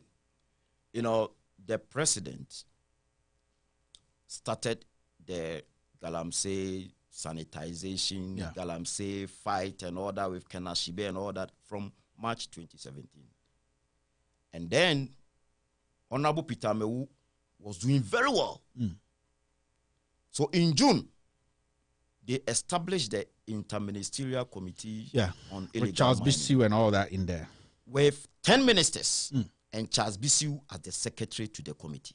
Okay. Headed by the Minister for Science, Environment, and then Technology, Professor Kwabena Frimpong-Boateng. Okay. Information that I have indicate that before Mr. Amewu handed over the fight to Professor Frimpong-Boateng, he handed 525 excavators. 525. 525. Let's just put it down. Okay. 525 excavators. Professor Frimpong-Boateng can come out and challenge me. Say, okay, take this. Continue the fight. And we also saw excavators seized, and over 1,000 excavators have been seized. So if he comes now to say, hey, so before Amewu left, he left 525 excavators, and they seized more after Amewu left. They seized more after that. So even 500 is less. Oh, that is why the Ashanti Regional Secretary of the Ghana Mine Small Scale Mine Association said, if he were there, he would, take the paper and trash it. Because it's not even 500. It's more than it's even more than 1,000. I'm telling you. Yeah. So if somebody handed over 525 within 3 months to you, and you've been there for more than 2 years. Yeah. What are you trying to tell us? Yeah, because galamsey was ongoing, and we saw them seizing every day. Every day. Arrest every day. These are things people didn't think about. Okay. Now we will come to the missing excavators. We'll go there. Yeah.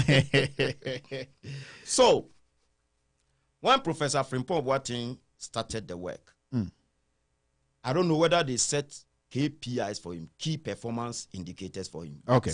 Everybody knew that the purpose of that interministerial committee to make sure that better policies are put in place. The reason why I use better is that there was a policy before 2006, something like that, right? Yes. Mining. I have it. The Mining Act 2006. Yeah. And I'll read that to Mineral people. and Mining Act. Oh no! Let the producer put it on it. Yeah. Mineral and Mining Act. 2006. Act 703 is here. Yeah. I have it, and I've gone my producer like 10 times. yeah. It's there. So now I remember this very well. When they are talking, they talk as if there wasn't any law. There was a law, and they have come. You know that Professor Frimpong-Boateng made a comment on Asempa FM, and when we came, we were initially deporting the Chinese guys. But President Akufo-Addo came out with a law that if you are arrested, you go to jail 15 to 25 years. Yeah. That day I was shocked. So does it mean the man didn't know about the act? Mineral Act 2006? Forgive him. Maybe he's a scientist. He didn't read it. He's a scientist. He's a surgeon. He's not a scientist. Oh, okay. He's a surgeon. Scientists are those astronauts and those. He's just a surgeon, right? I'm an engineer. Okay. So he's a surgeon. He's a surgeon. Okay, that's a good correction. When it comes to, human hearts and all that, he's perfect. Yes. But as a professor or as an academician, yeah, any responsibility that is given to you, you should be able to read about that. Very important. That discipline. You need to read about it and know and understand it before you even start the work. That day I saw that the man doesn't have a clue about what he's doing. I'm telling you. There was an act 2006 and he showed me. Yeah. And look, let me first read where it says that, it talks about the punishment. Very good. It's right here. Please read for everybody. I will not read. You read. All right. So this is the Mining Act 2006. A person. A 2A. It's a section 99 2A 2B. Section 99 2A 2B. I'm reading from 2A. It says a person who A, without a license granted by the minister undertakes a small-scale mining operation contrary to Section 1, or B, acts in contravention of provision of this act in respect of which an offense has not been specified, commits an offense and is liable on summary conviction to a minimum fine of 1,000 penalty units or to imprisonment for a term not more than 3 years or both. So you could be charged with both. Yes. And this act was there 2006. Okay. So, they are now portraying as if, if you portray as if you just came up with a law to imprison people, that's why you left Ashawa and all that. I don't take it. I don't understand it. You see? So, when Professor Frimpong Boateng started, he was supposed to manage the committee to ensure that better policies are put in place, to improve on the existing one, and also to ensure that the guys are monitored and they operate in environmentally friendly manner to protect our lands and prevent our water bodies from getting polluted. That's number 2. Yeah. Number 3, to ensure safety, because some go underground. Yeah. They get killed. Yeah. Do you know last week some people, about 6 people or so, get killed around the Doma area? No. On Galamsey? Or you they don't report these things. You don't follow. I have all the documents there. The point is, all this has Professor Frimpong Boateng achieved even one of them? All the 3 things you stated. Water pollution, land degradation, safety, health, environment, and all that. No, he hasn't. So now, why should we still keep that man there? Or keep the interministerial there? It is a useless interministerial committee. And the most useless committee ever set by any president in the history of Ghana is the Interministerial Committee of Illegal Mining. And this brings me to their secretary. Their secretary, who is Charles Bissiou, was caught on camera taking bribes. And we all saw, not bribes. And we all saw this. And I was cutting the president a slack. I was like, okay, this guy has been seen on camera doing this. Now the president, for what we know, has good plans. He loves Ghana. He's putting in place policies that will protect the citizens. So what is the president going to do about it? The first time I saw the video, I didn't have any doubt in my mind that the president was going to fire this boy and tell him never to come close to his government. Now, as we know, Charles Bissiou is yet to be charged with anything. As we speak now, Charles Bissiou is still a government appointee. Now, what signal does it send to the small-scale miners who have lost the excavators and the investors and the basically international community? Thank you.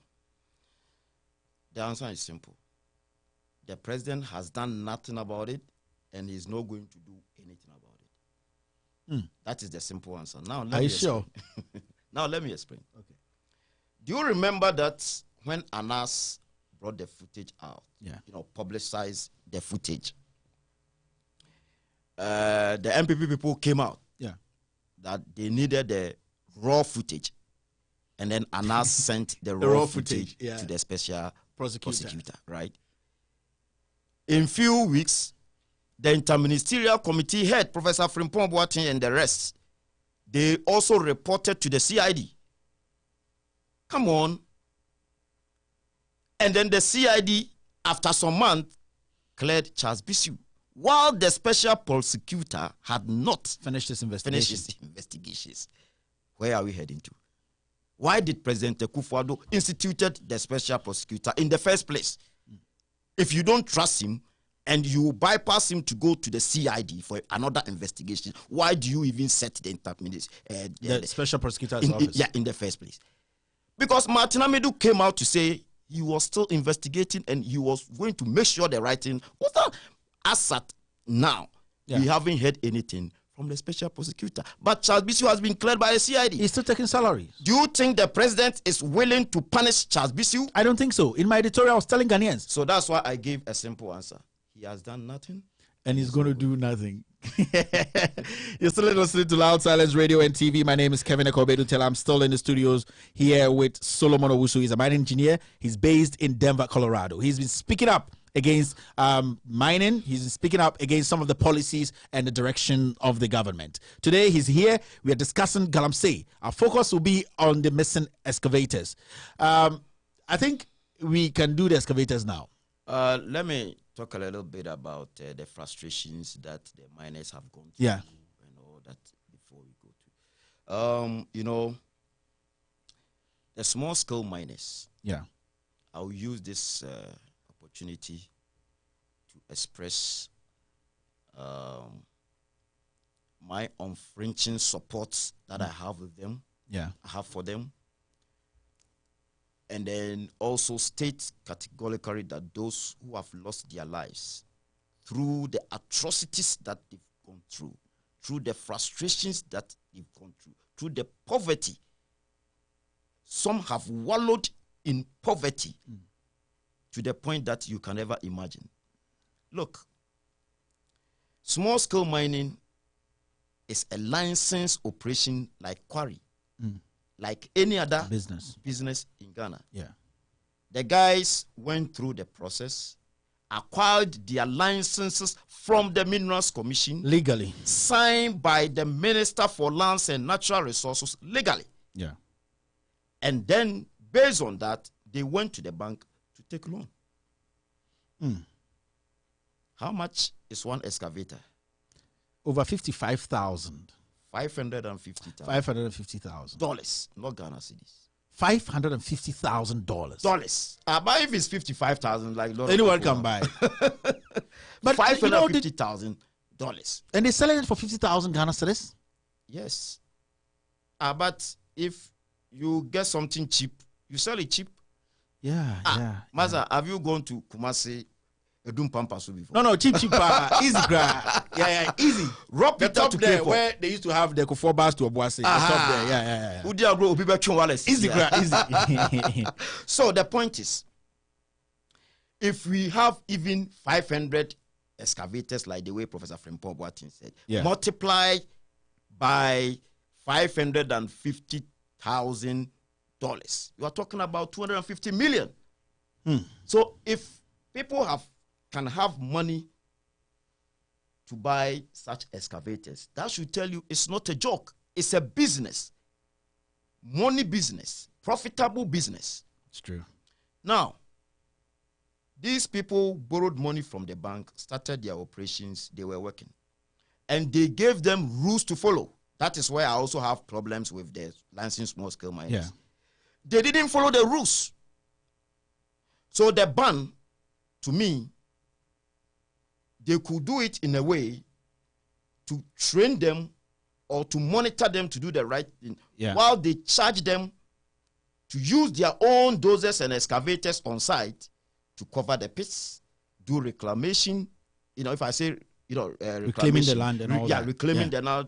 You can plant trees and all that, so that our environment or our lands will not be degraded.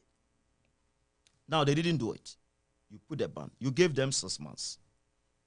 After the 6 months, you didn't have solution. You gave them another, 3 months. No solution. You made it indefinite. 2 years. Still no solution. 2 years. After that, December 14th, it was Friday. December 14th, 2018, they lifted the ban. And then it took effect from Monday, December 17th. That is where they published those who could mine, those who could not mine. Yeah. After that, we all thought once the ban is lifted,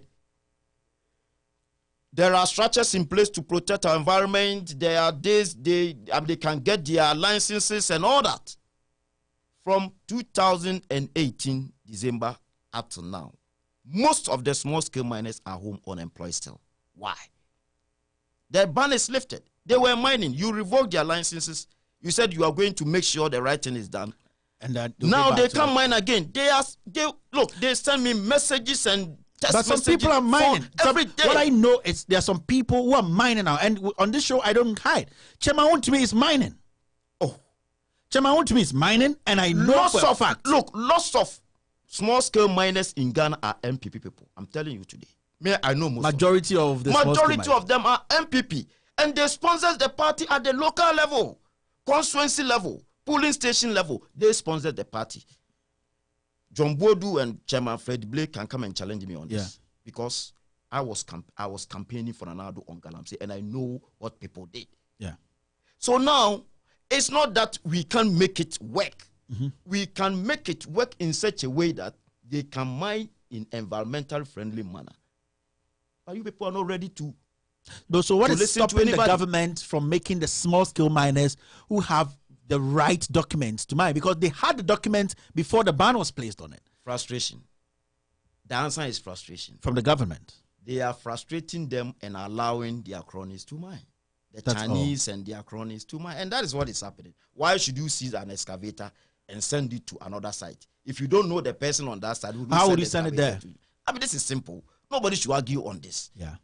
And, it's pathetic that we thought Nana Akufo-Addo was coming to make sure the rule of law works. Now, what do we see? Nothing works in Ghana. It will surprise you that, we have arrested Owusu. We have arrested Joe. No, they all go home. They all go home. I was saying on my editorial that these guys are the tiniest fish. The big fish are there. It has just started. No, don't worry. Just relax. We'll go there. Look, today stories will come. We will go slow. Yeah. You're still listening to Loud Silence Radio and TV. My name is Kevin Ekobedu. I'm your host. And my guest in the studio is Solomon Owusu. Solomon Owusu is Ghanaian, like myself. He loves Ghana. He has learned mining. He's a mining engineer. He's based in Denver and Colorado. We're discussing galamsey in Ghana. We were talking about the missing excavators. On Monday, I released an episode on the missing excavators. People are being arrested. Journalists are speaking. People in government, some are hiding, others are not. We are now locating where some of the excavators are. We are selling excavators which is supposed to be sold, which is being sold on the market for over $550,000 to $50,000 for people. This is where we are now as a country. You're still listening to this show. This is where you can separate facts from noise. Here, we don't mince words. Here, we tell you the truth. We are not going to hide behind the scenes and be like, oh, say, this one, don't say it. We say it. When the name is there, we're going to mention it. And if you don't like us, go out somewhere else and go watch what you think will please you. Solomon is still in the studio, boss. We're going to be, we're about to start a second part of this show. And the second part of this show is the missing excavators. The news broke out. I actually did a story. Before then, can we still break and then I go to the 2 million and so, or you want to talk? No, let's talk about that. Let's talk about. So on that report, before this, Bloomberg released that Ghana, we have produced 2.6 million in total, and that small scale miners 4.6, and small scale miners actually produced 2 million. Now, in 2008, in 2018 alone. Now, we know that the ban started in March 2017 all the way to December 17, 2018. So, technically, there was no mining activity happening. The whole year, yes. The whole year. Yes. Small scale miners with license, those without license, galamsey, nothing was happening. So the question is, who are the people who came up with the 2 million ounces? Where, because the Minerals Commission and the data should come from somewhere. And then they have recorded it and reported it and exported it. So we should know that something happened. The question is, as a mining engineer and from your investigations and your research and all that, why do you think Ghana, without mining, the small scale miners being home, were able to get 2 million ounces? That is simple. Some people mine. Yeah. Before then, can the producer show the video that somebody put on his Facebook wall, melting gold and pouring gold? Can bus? Yeah, I think and that will summarize the whole thing. That is Jojo Frimpong Boateng, the second son of Professor Frimpong Boateng. He has a concession. Who is the head of the Interministerial Committee on Illegal Mining, who is supposed to make sure that nobody mines. Yeah. The son was busily mining and then pouring gold. Now, after the video, put the document from Minerals Commission. Yeah, producer, if you have that document, there's that document. A document from Minerals Commission. That's Jojo Frimpong Boateng's company, Symphony Mining, had requested for some concessions. And then Professor Kwabena Frimpong Boateng himself,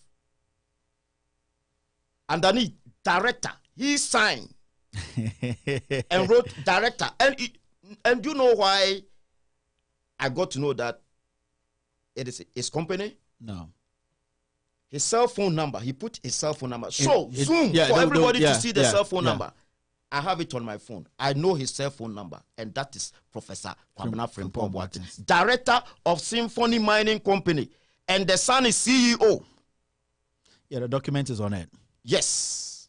So that should tell you that the person who is supposed to make sure the mining thing is done correctly, he owns a mining company. Yeah. So if you look at the document, you see 0244. Very good. 330049. You can call Professor right now. He's there. If you are there, you can call Professor and then ask Professor, is this your number? Is it your number? Professor, don't turn the phone off. I know you are watching with a different account. So if you are watching us now, you can call Professor Frimpong Boateng. That is his number. Cell phone his number. Cell phone number is 0244. And then zoom the document. 330049. He signed the document for his son to mine whilst the ban was in. No. This is not for mine. This is concession. Oh, this is for the concession. And then for exploration or something. Now, okay. Now, let me tell you the funny thing. If you say somebody is a director of a company, who is that person? He's the head of the company. He's the owner. Yeah. Right? Yeah. That's why directors of board of directors are the owners of company. I have my company. You're the director. And I'm the director of the company. So if somebody writes and say director, then that is his company, and his son, he has used his son as the CEO. That is the truth. That is. But why are these people doing this to Ghanaians? Good. It's there. The document is there. No, it's on the screen. Now, after these two documents, can you show the one that I sent when I was on my way coming? Jojo Frimpong Boateng standing. You can show the pictures, producer. Yes. Yeah. So with gold sacks and all that. All sacks, no gold. All sacks. All sacks. So that should tell you that the gold in the ore was the one that he was refining, extracting, processing, melting. That is. Yeah. Only these three documents are enough to justify that something went wrong. And after that, I will come to the gold export. Yeah. No, is it done? Yeah, let's keep going. Yeah, the pictures are flowing, so it's fine. Very good. He had a plant, trucks, architecture. So where that confusion came recently, that the galamsey or Operation Vanguard people went to beat the guys and all. We will talk about this Operation Vanguard people. Good. We will talk about them. That is architecture. That is the site. Jojo Frimpong Boateng, the son of Professor Frimpong Boateng. Now, the question is, these are all 2007, 2008 videos and pictures. 2017, 2018. Yes. Yeah. So now, the question is, who mined that exported gold? 2 million ounces. Ounces of gold. Have they answered that question? Do you remember when I flew to to New Jersey, to Princeton University, when and then asked the question, the president said he had no idea. He would go to Ghana and check. As at now, nobody has said anything, my brother. So is President Akufo-Addo ready to fight corruption? He's not. This is he ready to fight galamsey? That is why I find difficulties. That is where people think I'm trying to be hard on my own previous party. I will not say my party, previous party. Because you can't tell me you do A and you do B. No, that is not the reason why I campaign for you. And I'll make sure I'll put you on your toes. And that's what I'm doing. So let's take this slowly. Now let's go back to the gold export. I'm interested in that. Yeah. 2 million ounces of gold from small scale mining. Yeah. 2.6 million ounces from large scale. If you say large scale, look at the ore produced by Goforce. Yeah. Ore produced by Anglo Gold. Ore produced by Newmont. Asanko mine and all those. Asanko mine. Golden Star Resources, Adamus Resources in Zima, Konongo. There was a mine there in Konongo. Owari Resources, and then what else? Okay, let me just mention these few. All these companies produce all these big guys produce 2.6 million ounces. All these big companies, all these companies, the whole deho, and then small scale and artisanal alone produce 2 million. That should tell you the quantum of gold that was, mined from small scale mining operations. Because you see, those companies you mentioned, Anglo Gold, Ashanti, Asanko, they have bigger equipment. We grew up in the mining. No, I didn't just grow up in. You did. No. I was born in Obuasi. Yeah. Had my primary education in Obuasi. Secondary school, Obuasi sector. Oh no, man. Obuasi sector. Then my first degree, Takwa. Mine just close. University of Mines and Technology. 2 hour drive. Yeah, during our time, it was KNUST School of Mine. We were admitted in Tech and then sent to Takwa. After that, I work in Takwa. So all my life, I've lived in mining areas. Yeah. New Mexico Tech, where I did my master's, mining town. Yeah.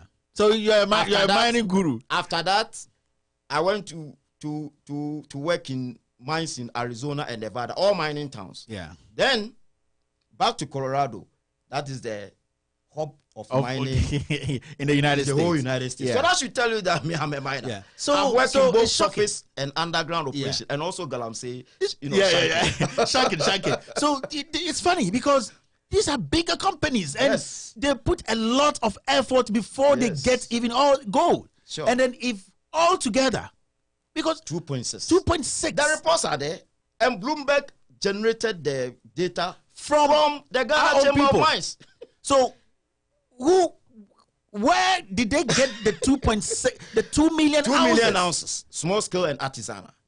That is a big question that President Akufo-Addo should investigate. Look, and that 2 million ounces of gold is about 2.6 billion United States dollars. No million. Who took the money? B for ball. Billion United States dollars. Convert it to Ghana city. It's ridiculous because that it means some people made that money personally. And these are not things that we have to just smile about and walk over. Example is what they saw on the TV. Man, if there was a ban and somebody mine and processing, then that should tell you that some people mine, right? No, you see, and I'm going to do another piece on this. 2 million ounces. About 2. Even the ounces is not important. 2.6 billion. 2.6 billion United States dollars.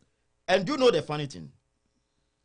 When the Chinese people gave it the Sinohydro 2 billion, the whole world heard about it. Sinohydro. Yeah, Sinohydro 2 billion. Meanwhile, 2.6 billion have been exported.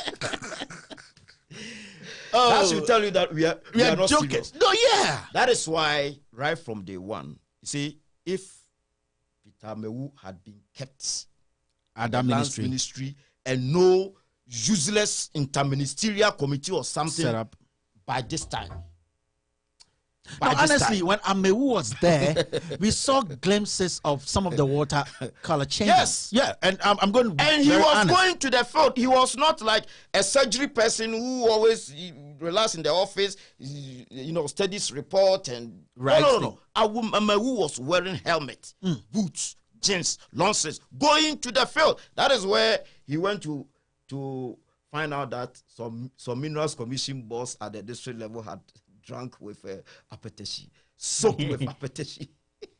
So My brother, the point is, we are not serious as a country.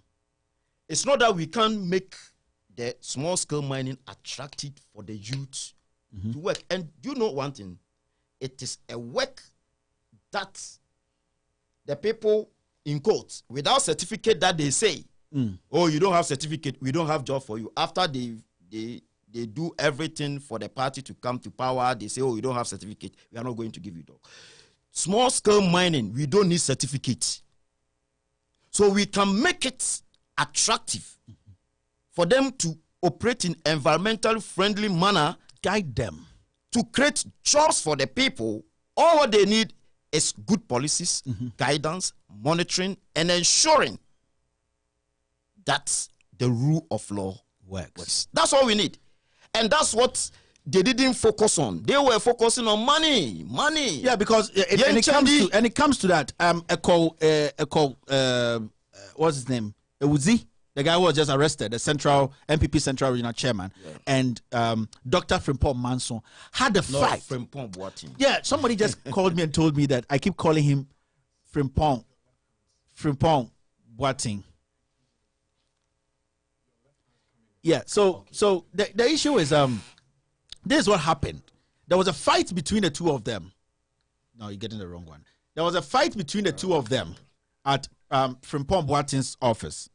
And the fight was all about something which you can't even understand. And we have footages, and we are waiting for our leak to send us those footages. The funny thing is, they were fighting because Professor Frimpong Boateng thinks that Owusu is not doing what the party wants. And that is simple. And that the reason why the president pushed this agenda of galamsey and all that is because they were supposed to make enough money to support the party. And that there wasn't enough money coming. And Professor Frimpong Boateng, thinks that Owusu and his clique, like Charles Bisu and the rest, were pocketing the money. And that noises or complaints he's getting from the Jubilee House is that nothing is coming through to the party. That's why a fight broke out in Professor Frimpong Boateng's office.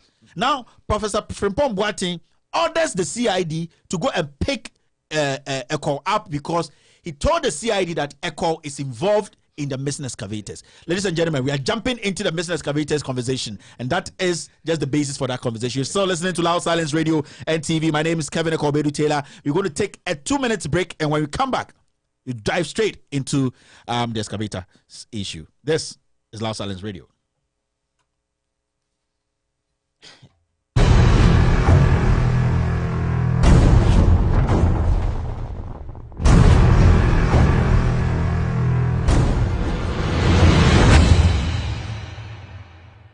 In Ghana, we moved to address this issue by initially placing a 2-year ban on small-scale mining upon my assumption of office in January 2017, in order to fashion and implement policies on how to sanitize the sector and ensure that in future, small-scale mining would not damage our environment. We had to train some of the small-scale miners in responsible mining and find alternative livelihood resources for others who were engaged in illegal mining. Our efforts have begun to yield dividends. Some of the heavily polluted rivers are showing signs of being restored to health. And recently, there was a lot of excitement. Fish were seen again in one of the most famous rivers of our country, the Ankobra River, after many years of turbidity. We are determined to strengthen the regulatory framework for mining so that illegal mining, i.e. galamsey, does not reappear. Oh, your phone line is not high. He can answer. No, I'll take it to 420. We use 10 minutes for phone lines and close the phone. No, the phone line is not interactive. No, people really want to listen to the interview. Okay, I'll do that. Okay. Interview in an hour.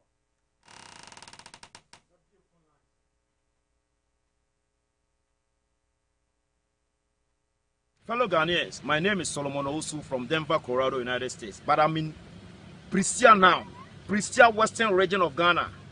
This river is River Ankobra.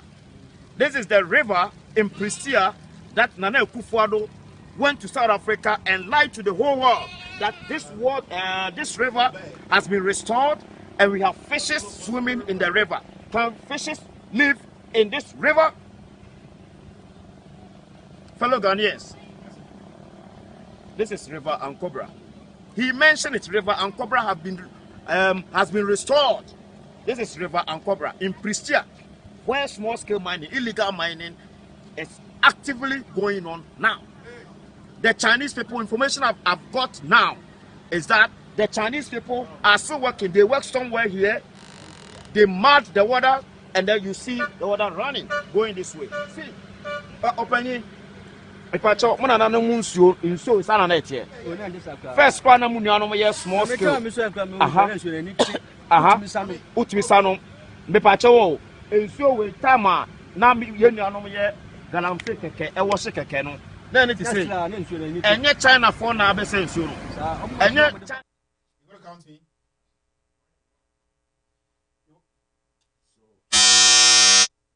You're welcome back to Loud Silence Radio and TV Network. My name is Kevin Ekobedu Taylor. I am your host on the extended version of With All Due Respect. I'm in the studio with Solomon Owusu. Solomon Owusu is a mining engineer who is based here in the United States. He has been an advocate. He's been fighting from day one. He wants the government to get things right when we say we're going to be fighting galamsey or small-scale mining or whatever. He's here in the studio with me. Now is the second part of our conversation. We are going to have a quick conversation about the missing excavators. Solomon, let's make this straight. We don't need to. Before then, can I make a quick announcement about? No, you're going to do that. The funeral. Yeah, we're going to do that before you leave. Don't worry. And also, when I was trying to get to you on Saturday, you were so busy, and I know you are mourning actually, but you make time to fly here. Sure. Then I'll make you talk to your loved ones and how they can get to the funeral. So it's a done deal. But let's talk about the missing excavators. Did you see this coming? Why not? I've seen it a long time. What I saw 2 years ago, that is what the MPP people have seen now. That's why I was trying to caution them. I started from the party level all the way to Chairman Freddie Blaze's office to complain about what was, because I have men on the grounds who knew what were happening, because they were seizing their excavators, right?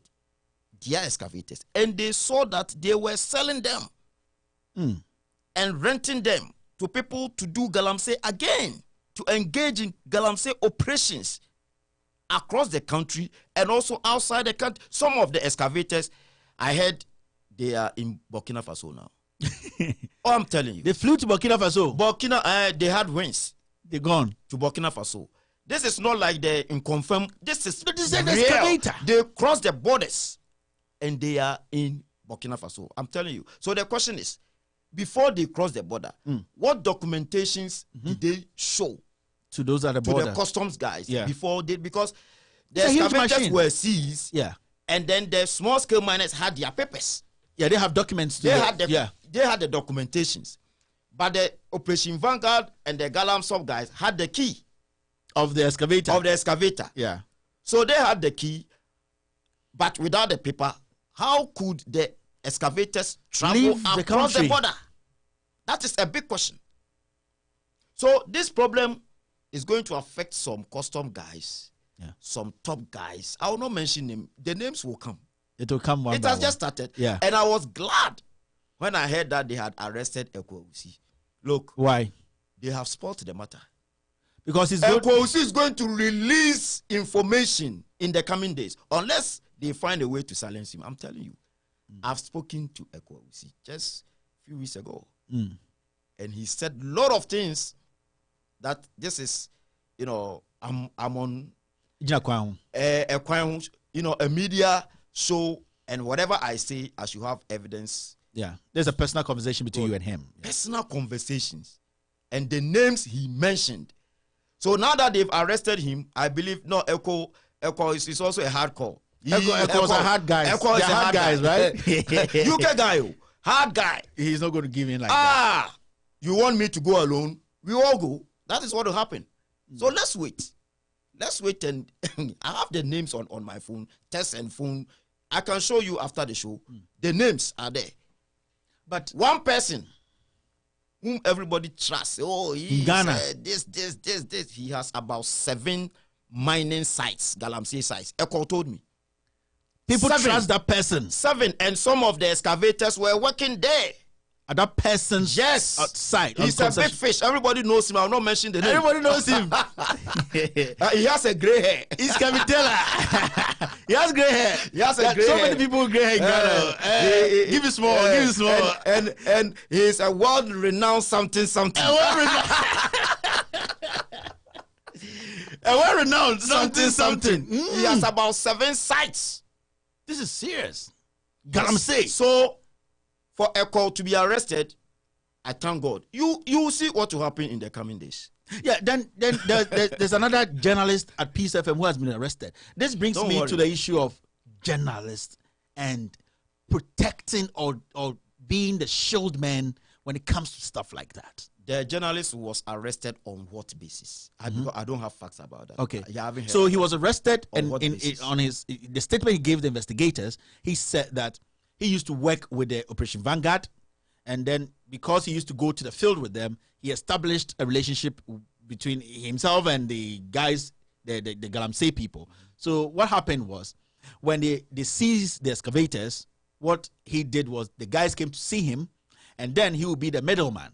And what he did was, they put the money in his NIB account, 50,000, 55,000. Then the guys would take it out and they give them back their whatever they seized. A journalist who's supposed to be out there talking about these things and defending the people and fighting for the rights of the people. A journalist who is supposed to be the mouthpiece of the voiceless. That is where my problem is. He's a journalist. People like those who are not genuine. It's true. How many Ghanaians have attacked that journalist? How many Ghanaians have lambasted that journalist? But they were lambasting me. Yeah. Solo jibidi na kawanutum. Take some and keep quiet. I said, no. It's not about me. Yeah. It's about the people, millions of people who are suffering. I'm just one person. If I take something, that's keep it. Quiet. Yeah. I will enjoy it, but millions will suffer. So I will rather reject it and fight for the people. That is me. And if you do that, Matthew chapter 5 says, you will be insulted, you will be frustrated, you will be threatened and all that. And that is what I'm going through. But he said, at the end of the day, you'll be vindicated, and then the victory crown or something. Yeah. Because it's long time that I read the Bible anyway. So that is what is happening now. Why didn't I take money? Yeah. I could take something, but I decided not to engage in those kind of things, because the little that I have, where I'm coming from and where I am, it's okay. Even if I don't get any more blessings. I keep telling people. Asa, we are here. We are here. We have family back home. Yes. We have our family here. Sebi, if something happens back home to any family member or our friends, it will hurt. But at the end of the day, we are here with our family. Yep. So why should we? Are we crazy? We are not crazy. We are doing this because of Ghana, of the same, and they turn around and attack you. Of what we have come to see. Kevin, I've traveled to different places. Yeah. And if you watch the news file, the Imani guy, what is the name? Franklin Kujo. No, not Bright Simmons. No, is it not the other guy? Bentel. Bentel, Kofi Bentel. Kofi Bentel, Yeah, last Saturday, he said he went to Aspen. And then Aspen is a billionaire's place that they ski. Yeah. It's a mountainous. Yeah. You know Aspen is in Colorado. I drive less than 1.5 hours to Aspen. Aspen is in Colorado. That's why I tell you, Colorado is the hub of mining. Nevada, Colorado, Arizona, and all this. The western side. You are in the east. I know. I'm in the east now. Yeah. Western side, that's where mining is. Yeah. And according to Kofi Bentel, people were doing artisanal silver mining. According to Kofi Bentel. Artisanal. You posted a video of that some time back, right? Oh, we have a lot of them on YouTube. Yeah. You were going somewhere, you were traveling. Oh, no. That's different. That was my area then. My area there. There is gold mining there. The water bodies are clear, everything. It is there. It is there. It's not that I just made it. It is there. Yeah. Why can't we learn what they are doing and do same in Ghana? If you have revolving and people can mine around it without polluting the water body, I mean, do you think we can have the water in this state? We can do it. According to Kofi Bentel, he went there, asked them, why are you mining here while the billionaires are having fun? I said, no, that's our work. But we make sure you don't pollute anything. We don't pollute anything. Yeah. We work under strict regulations. And that is what I plan to help Mr. Amewu to implement in Ghana. That's the secret. I had personal conversation. Mr. Amewu is a nice person. Look, if we have 5 of Amewus in Ghana, just 5 ministers like Amewu, Ghana will change. No, within a twinkle of an eye. I'm telling you. Some people say he's an Ewe. No, it's not about Ewe. I'm an Ashanti. Somebody that I was fighting with is an Ashanti, 100% Ashanti. Yeah. But if you're an Ashanti and you are doing the wrong we have to tell you. I will tell you, I will not support you. Yeah. Amewu was doing excellent job, but people don't like the truth. That is the problem. Look, that's why I had a personal conversations with him. I said, oh, Solomon, if you can get mining experts, Ghanaians abroad that will come and help, why not? Bring them. I'll be happy to support you. Amewu. That's why I gathered, I go for conferences and all that. I gathered professors, doctors, consultants, top industry and academicians in the United States here. Some are watching now. Some are watching because I told them I was coming here.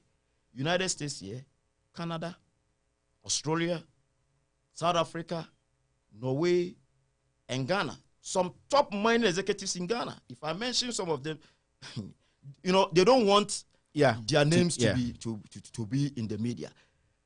30 of them. When Amewu saw the list, he said, wow. When Minerals Commission boss, Mr. Ade Nchibu Esiaku, he was in AGA. The time that your dad was owning the gas light, where you were selling apeteshi. Yeah. Kennedy, what's about that sells apeteshi? Kennedy, yeah. The day that I heard that, I was shocked. No, it's one of those Gaslight things. was one of the biggest clubs around, right? Yeah. Kennedy's not okay. Kennedy's not okay. He doesn't I'll have pay for his medical problems. It's fine. I'll pay for his medical problems. Anyway, so Mr. Ade Nchibuase had worked in AGA for a long time. So he has experience and he knows most of these people. Say, wow. He asked me at his office, how did you get all these people? I said, oh, sir, don't worry. We the young guys, because of the internet. Yeah, we connect. Yeah, easily. we get connected and we fish for. So they were ready. We put structures in place, everything. And Amewu agreed that, no, we should come to Ghana, do investigations, understand the problem. Because we can't sit in abroad here and say somebody is doing something in Aspen. Maybe the Aspen, the geographic location and the rules and everything are different. Yeah. So why don't we go to Ghana and study our system, understand their operations, and then come and help? That was Amewu. That's why I went to Ghana to spend 3 months and wasted $63,000. For no reason. That is why I began to fight them back. If a cabinet minister, a sector minister had agreed, because I didn't know interministerial committee. No. I went to Ghana because of the Ministry of Lands and Natural Resources. And the man gave me a car, he gave me fuel, and we decided our hotels and everything. You take care of it. We take care of it. Just to help. Charles Bisu said, Professor Frimpong Boateng said, no way, you are not going to the field. Every data that you need, I'll provide for you from in the my office. I said, what? But if I needed data from the office, I will stay in the US. it was just WhatsApp or email, right? Yeah. I will just stay and send email and then get the data. But the point is, what quality control and quality assurance measures did you put in place to pick the data that you are giving me? Because I'm going to give the data to top notches, top Ghanaian mining espresso in abroad. So I should make sure whatever I'm going to send to them, I've seen it myself. I'll make sure it is the right thing. It's not about money. We didn't charge the government anything, nothing. You can call Mr. Amewu. Anybody watching can ask Mr. Amewu whether we charge any consulting fee. Free. Professor Frimpong Boateng, according to Charles Bisu, said no way. And it turned to a fight. And they brought Dr. Nade to convince herself. Fuck off. You are all part of it. That's the problem. Those you don't want the right thing to be done. The dedicated ones who should make sure the right thing is done in Ghana. They don't want. They are the people who support nonsense. It's true. You see, so after I went to the field myself, because they threatened me with Operation Vanguard brutality, but they don't know we David, no Moses, David, you're not scared of things like that. I mean, you were that abiu gaslight, but Kevin Taylor. Me, I be Abobo Yaman. Tutuka boy proper. Obasi said take Tutuka boy. Yeah. So those things, no. Those things are past that level long time. So I was shocked that Charles Bisu was trying to threaten me with Operation Vanguard brutality. Charles Bisu. I said, apart from the ITRON, I live in America. Yeah. Right? And if anything, no. When they said, to court, I said, look, Kevin is an American. Do you think the United States will allow this nonsense to happen to, anyway, we will come to that.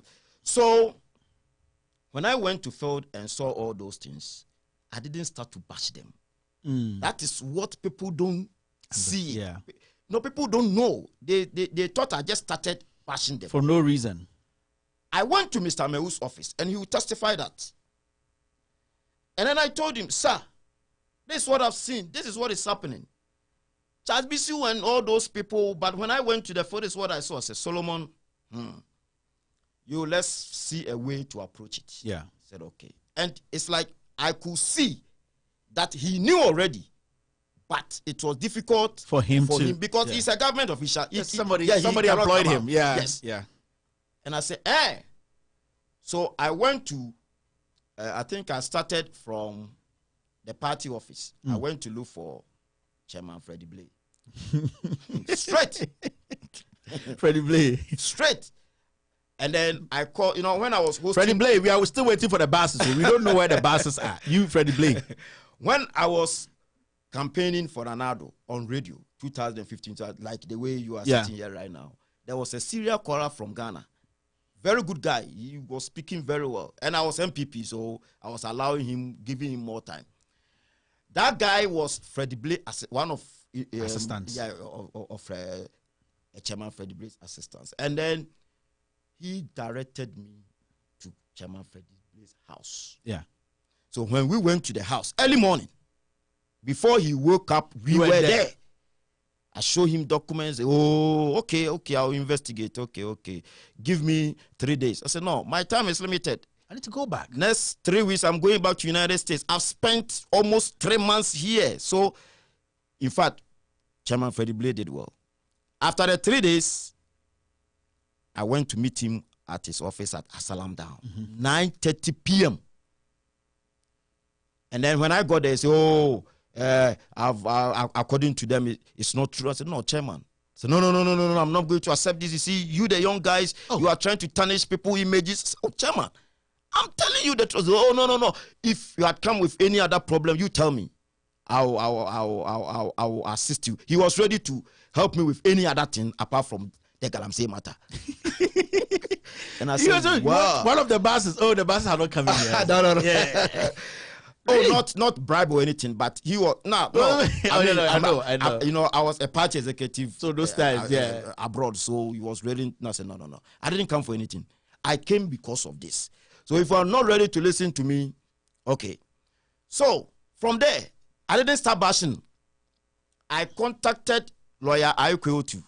He doesn't want me to mention his name in public. But today I'll mention it. Because I have to make sure everybody understands what went on. Yeah. You need to let people know. He is a very good ambassador. One of the finest ambassador we've got in Ghana. He is in Canada. He is the, Canadian ambassador. Okay. Ghana. Ambassador. Right. So I contacted him that, this is what is happening. He said, So I showed him some documents and all. Let me direct you to Vice President's office. Wait. So he made arrangements. It didn't work. The guys, I'm sorry, Gideon Boakun, that guy, he prevented me from seeing the Vice President. After that, I contacted Education Minister, Dr. Matthew Poku Prempe. He gave me Gideon Boakun's number. I didn't have his number. Education Minister gave me, he tested Gideon Boakun's number to me that I've spoken to Gideon Boakun. Call him, talk to him, and let him make arrangement for you. I said, okay. I'll call Gideon. Oh, okay.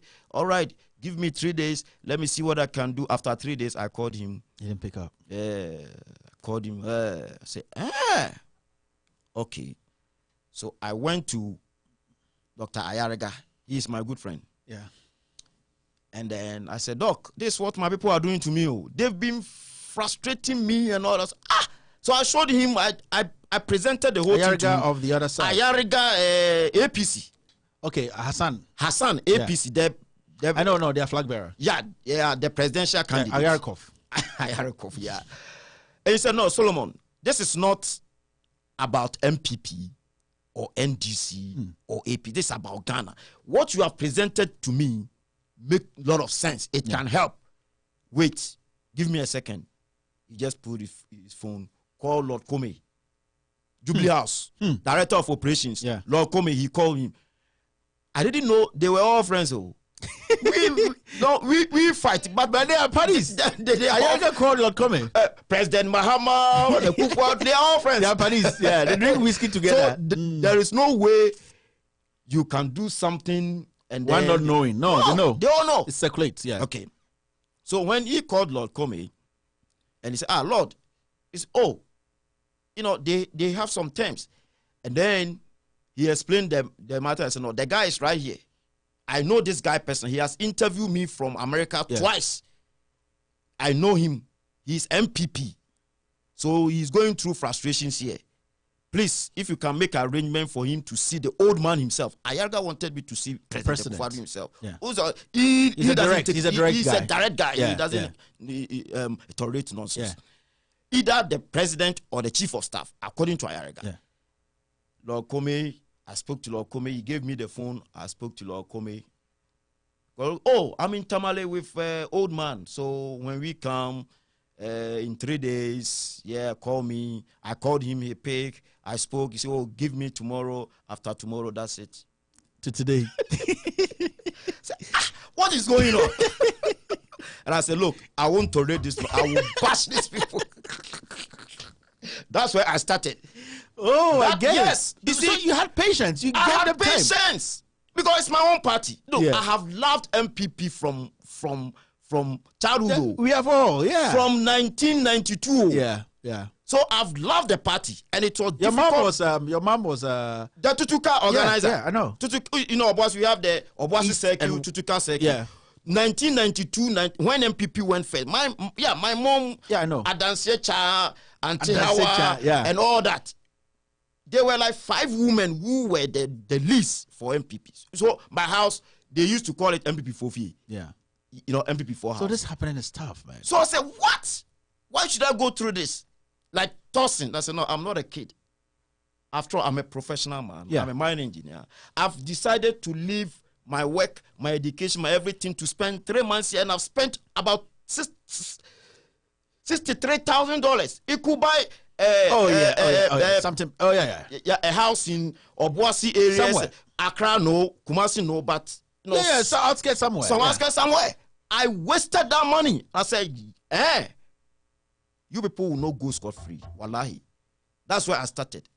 I started writing publications, bashing them on media and all that. And then they reported me to the CID boss. Not regional CID, not district CID. Mami Tiwa Dodankwa herself. I'm telling you. She might be watching because I told her. I tested her that she said that can be boy. She's now my friend. And do you know why she became my friend? I didn't know her. So when they reported me to her, she called me one morning. And one thing about me, I pick every call. Yeah. I don't say this is foreign no. Or no, I pick every call. But if I pick unknown call and you start talking nonsense, I just take you off. So she said, "Am I speaking with Solomon?" I said, "Yes. This is Mami Tiwa Adodankwa from CID headquarters. Oh, I've heard about you. How are you?" Said, "Well, I've seen your media publications, your radio comments about some top government officials that, I think we need to invite you." And I said, "Oh, yeah." What? Really? I'm telling you this. You can call her right now and she will testify. So I said, "Okay, when should I come?" So, if you can come this morning, that will be fine. It was about 8 a.m. I said, "Do you have WhatsApp on the phone that you called me?" Yeah. Say, "Yes, okay. I'm sending you three information. After that, if there is a need for me to come, let me know." Okay. So I fly some audio, some video, some document to her. It took blue. She read. After 30 minutes, I've not heard anything from her. And I call her. "Oh, director, I'm ready. Should I come?" So let's make it afternoon. Oh, you're funny, right? All correct, madam. I want to come. Wait, you wait. Today I have time. you know, I came here for business trip, and my business meeting is tomorrow. But I have time today. I'm explaining everything in total. Yeah. Then 12 o'clock is afternoon, right? Yeah. 12:02. 2 minutes after 12, I call her. "Oh, madam, I'm ready because I'm traveling tomorrow." "Oh, let's make it in the evening." And I said, "Okay." 4 p.m. this evening. You called her. 4:05. I called her. "Oh, sorry, I had some meetings. What is this? But you told me I should come in the morning." "Oh, let's make it tomorrow." Said, "No, I'm traveling tomorrow. I'm going to do some field work. If you will not let me come. Just let me know." Yeah. So no. Tomorrow I'll have time. You come. So okay. The next day I called him in the morning. Said the meeting will continue. So let's make it evening. And I said, "I'll be at your office 4 p.m. I'll not let you give me time. 4 I'm p.m. coming there 4 I'm p.m. coming there Yeah. with my laptop, my phone, my documents. Okay, come. 4 p.m. Oh, the woman is very nice. Yeah. When I went there, he said, "Come to my office straight. There is some nice police lady in front that took you there, right? Oh, nice.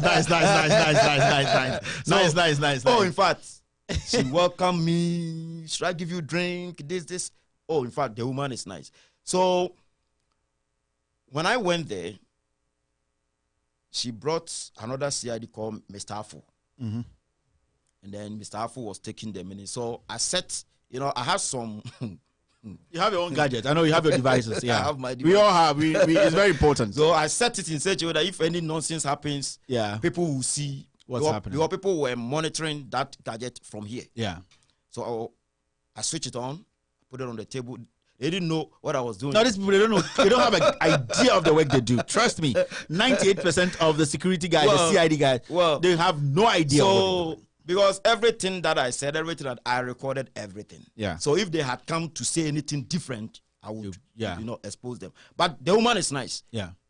Nothing of that sort happened. So I started and I showed my document, my phone, everything. He said no. Not knowing he was, just thinking of resolving the matter. Because we were all in the same party. So he advised me as a younger brother, instead, And then he was saying the media bashing and all that was the one that he wanted to. She didn't want. And if I have anything, I should give it to her. She will take it up. And in fact, I like the woman. Okay. From that day. That's why when you were bashing her, I was I had to bash her because of the Takrady girls. Please. Yeah, the Takrady girls. It wasn't her fault. Don't hold brief for her. She was the head.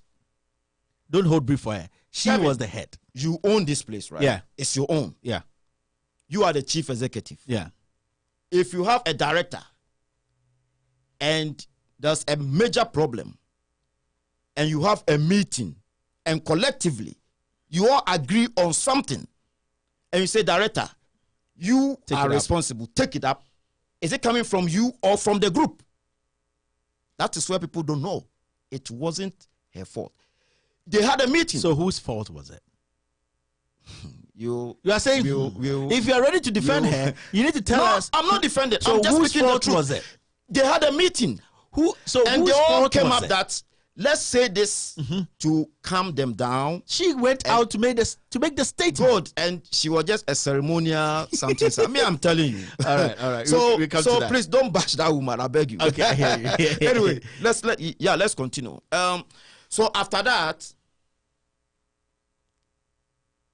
I think somebody also called me and talked to me and all that, but that time, my time was, due, so I traveled back to United States, thinking that they would change, and do the right thing. So my guys on the field were giving me the information, not knowing things were even worse because Akwakwa Champagne, he's gone, so nobody will bash us in Ghana again.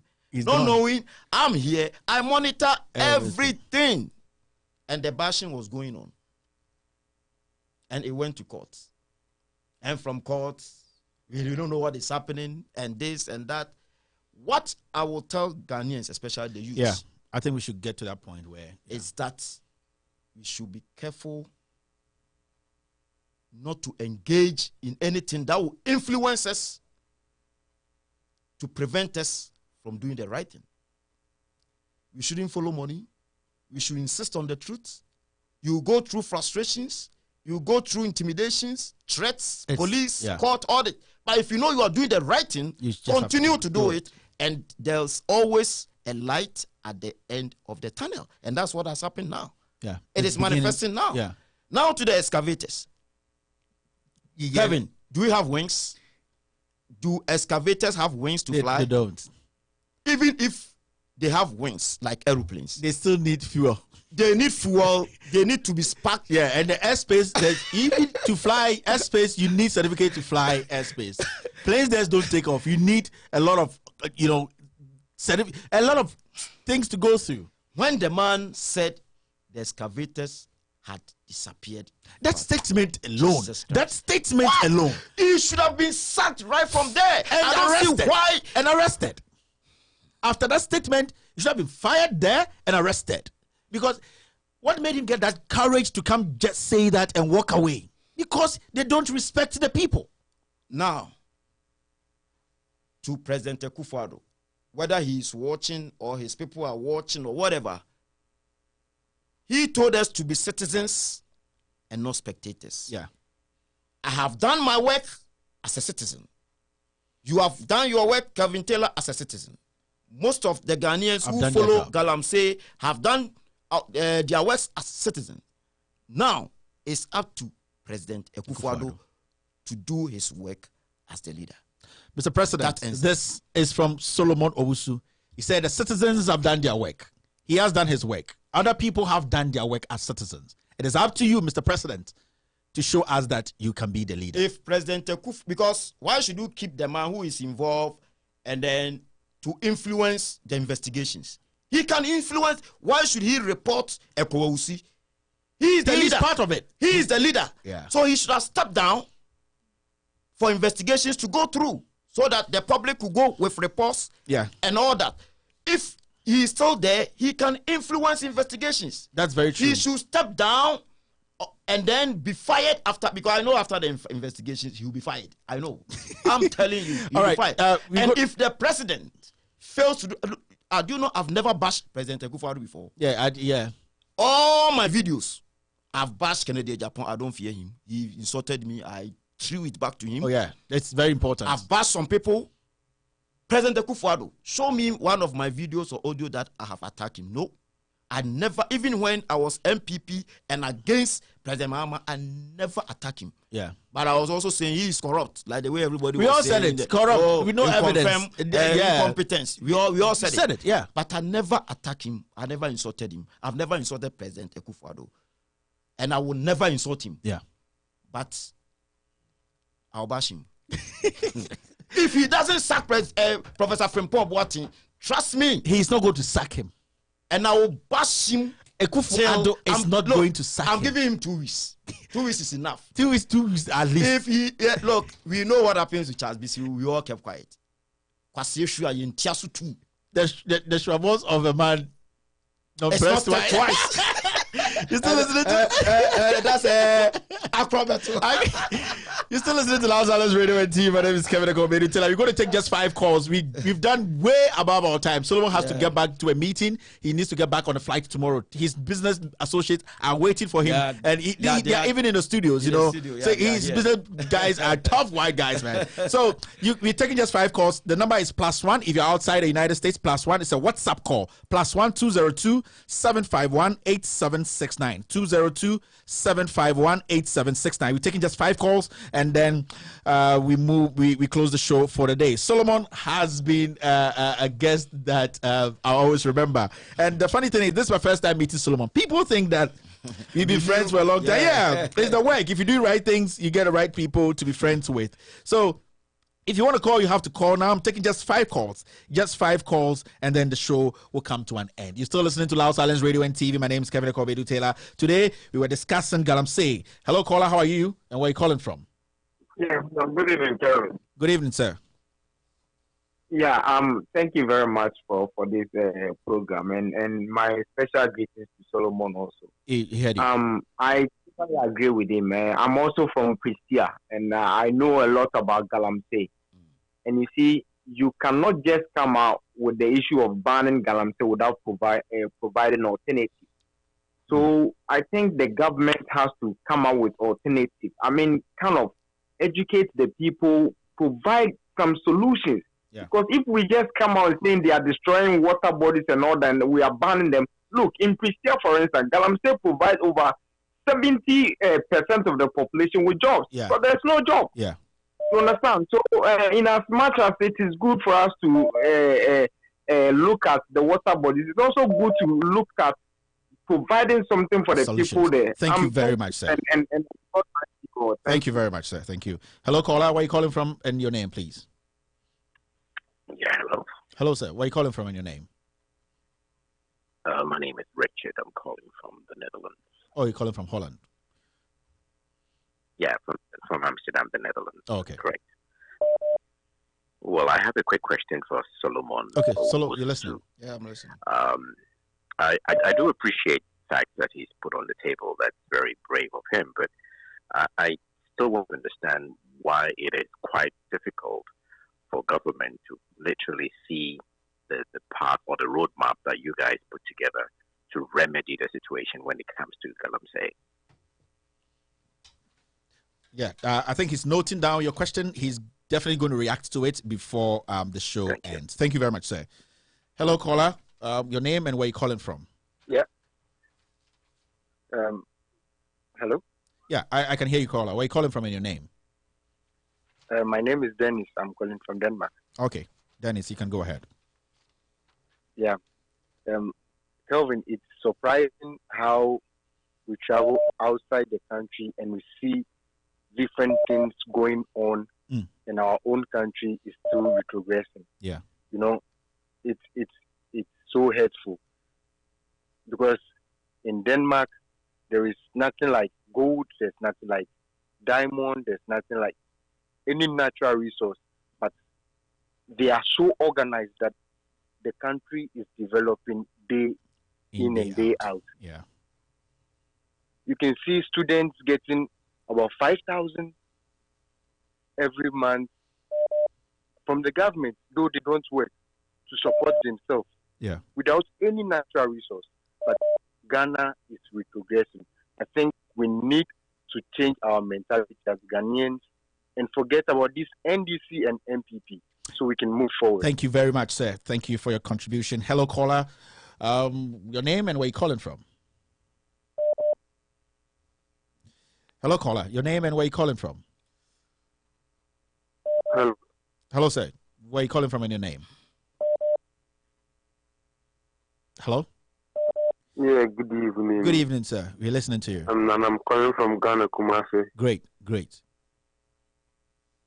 Yeah, I'm listening to your program, but you've taken an entrenched position and you support the opponent party, and that is not good of you. Okay. You always do insults, and insult is not democracy.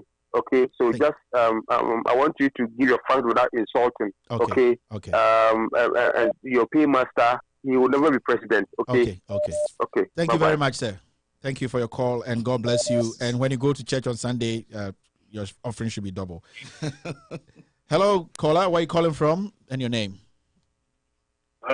Hello. Your name, sir. Where are you calling from? Well, I'm Ernest Anodompe. I'm calling from Austin, Texas. Okay, sir. I'm Ernest Anodompe calling from Texas, Austin, Texas. Yeah, yes, sir. You can make your submission. Well, what I'm saying is, it's kind of hard for, to me, I think Akufo-Addo has lost the battle already. Because if you look at what is happening in Ghana and everywhere in the world, if you're fighting corruption, and this is all what you can do, I don't think you're fighting corruption. As you guys have been discussing, we have, for example, the escavators. That is a major issue that should be dealt with. Yeah. Instead of doing that, you are doing something like bringing stuff from the past. You can tackle that. So if we're able to do, the way he's handling the airbag situation, why can't you do the same for tricycles? Why can't you do the same for, to me, for PBS, for 600,000 liters of fuel? A lot, yeah. Let me say this, and it's very important. He lost the battle from the first day he took office. The oath, after taking the oath, whenever he was reading, he was presenting his ideas to the public. He quoted a lot of speeches from people. He didn't give credit for that. He should have fired the person who wrote that speech. And from that day on, I said to myself, man, this man is not going to do anything for Ghana. Because that was the day for him to fire. If you step your foot, that day was the day that he was supposed to do it. Yeah. He didn't do it, and that's what is happening. If you don't be hard on your people from the start, it's not going to do anything. Trust me, all the things that he's doing, he's going to clear them again. Nothing is going to happen. Everybody will be set free, and the politician will keep fooling the masses. And as you said when you do your commentary, those who don't have the job are those who are foolish. Excuse my language. Because those who have jobs will think about it. I do business in Ghana myself. Yeah. It's very hard. Very, very hard. We are trying to solve the situation, unemployment situations in Ghana, but there's no headway. That's all I want to say. Thank you very much, sir. Thank you very much, sir, for calling to the show. Hello, caller. Where are you calling from? Your name? Hello, caller. Your name and where are you calling from? Yeah, my name is Maxwell. I'm calling from Ghana. All right, Maxwell. Yes, we can hear you. I think there's so much. Yeah, we can hear you now. Yeah. Okay. When you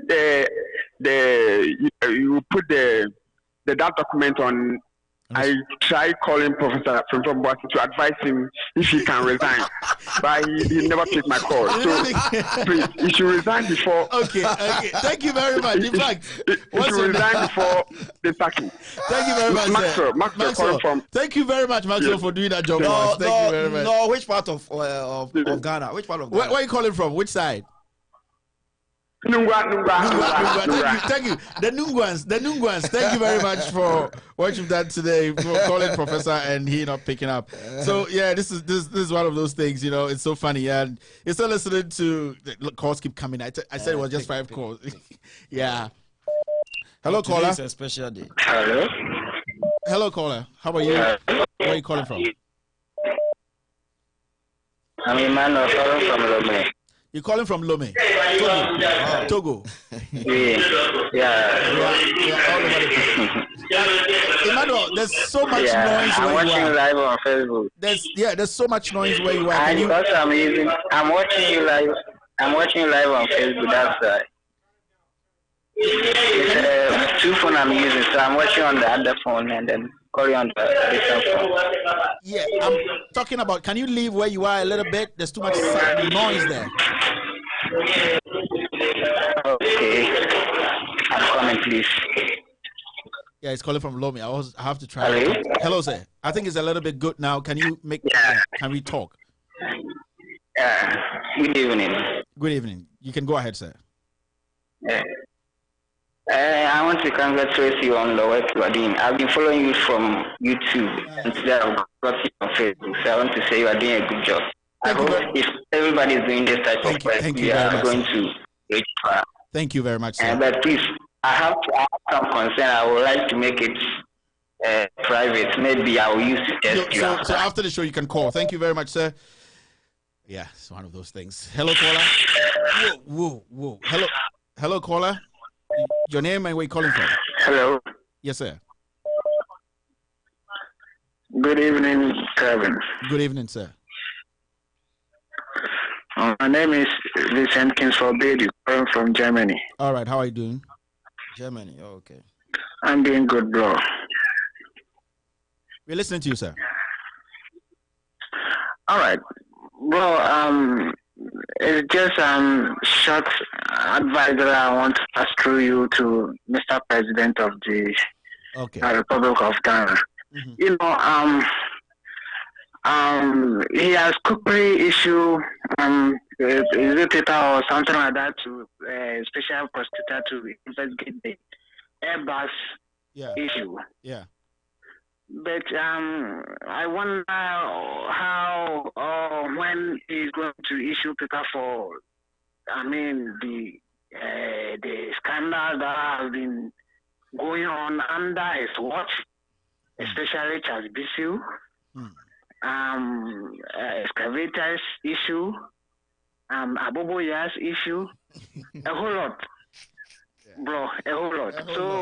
We the Ghanaians that are living in abroad, we know. We are trying to find out, trying to hear from him when he will do that, so that we will be happy, and we are going to know that he's a citizen and not spectator, as he said. Thank you very much, sir. Thank you for your call. Hello, caller. Your name and where you calling from? Hi, Kevin. Hello, sir. I'm Bernard from Austria. Okay, Bernard, how are you?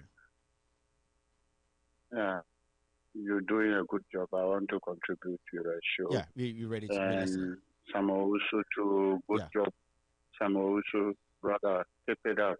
Okay. We have to fight for the Ghana and the water bodies so that we won't be shorting water in future. By a certain caller just called to speak his mind. I can say his mind, but if he's advising you not to insult somebody on the show, why is he saying that you to have a paymaster? You get what I mean? So I get it. It's one of those things. They bought credit for him to just call and speak rubbish on this special program. You should keep quiet. If you cannot send the good things you are providing to the listeners and Ghanaians, you should just shut up. Better use the credit to call his girlfriend. Thank you very much. Thank you for calling. Hello, caller. Where are you calling from? Hello, caller. How are you? I'm good, and yourself, Mr. Kelvin. This is Mr. Article from Mr. Article from New York. From the Bronx. How are you doing, sir? I'm doing good, and yourself. You're looking sharp and focused, man. They're very focused. Tell your host that I envy him a lot, and he's one of my best admirers. Solomon, right? Yeah. He's a hard guy. He's a hard guy. There's something you people don't want. Yeah, the reason why he was kicked out in New Jersey was the file he was holding was too heavy for the president to bear. It was too heavy. it will be very hard for them to dig through on that day. They need a whole year. Yeah. And you know, Mr. Calvin, this issue you people are kind of discussing is very important, very, very important, because I know this is one of the issue, the problem that brought MPP to power. Yeah. And if the government is failing, and you know one thing, if the government is failing, we have to be able to tell them boldly in their face. Yeah, that's right. And the other thing is that the years that we are fighting for, they are not ready for us to fight for them. This is, if you follow the comment section, you will see people are still dwelling in, excuse me to say, in their ignorance. They don't want us to fight for them. You know, the last thing is that statistically at the end of the year, 83% of graduates are unemployed. But yet again, we support this sickness of going to bring drones to come and work in Ghana when people don't have jobs, but robots are coming to work for Ghanaians. And people don't see anything wrong with it. In America, they don't have robots working while people are unemployed. But in Ghana, people are unemployed and robots are being brought in the country to come and work. Thank you, Article. Thank you. God bless you too. Hello, caller. Your name and where you calling from? I think I'm going to take the last call after this, and then we wrap up. Hello, caller. Hello, caller. Your name and where you calling from? Good evening. Good evening. Good evening. Good evening, sir. You can go ahead. From Italy. From Italy. All right. We're listening to you, sir. Yes, I want to ask something. Something is bothering me, which I want to ask. Tell us. I want to ask, how much is the money? Which money? How much is the money government of Ghana are chasing? Hello? Hello? Hello, caller? Hello? Yeah, can you hear me? Yes. Hello, can you hear me?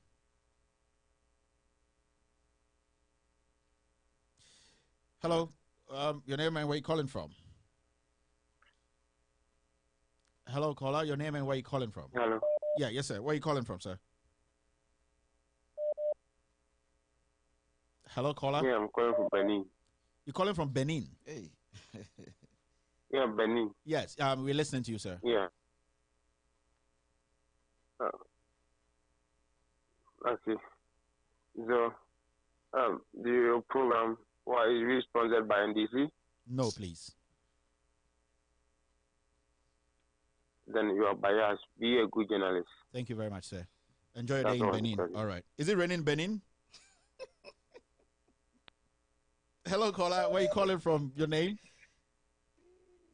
Hi, Calvin. Hello, my name sir. is Francis. I'm calling from Canada. You're calling from Canada. How are you doing, sir? You can go on. I'm calling from Canada. I'm a PhD student in Canada. I was just trying to listen to you guys for a while now. You know. Thank you very much. And I don't know if Ghanaians actually got the numbers you're calling for the 500 excavators. You know, I was just checking up online and I realized one excavator is going between $200,000 to $600,000. And if you're talking of 500, that's a whole lot. That's and it's more than that. Yep. From it's because more than that. Amewu left a whole lot of money. Yeah, Amewu left over 525.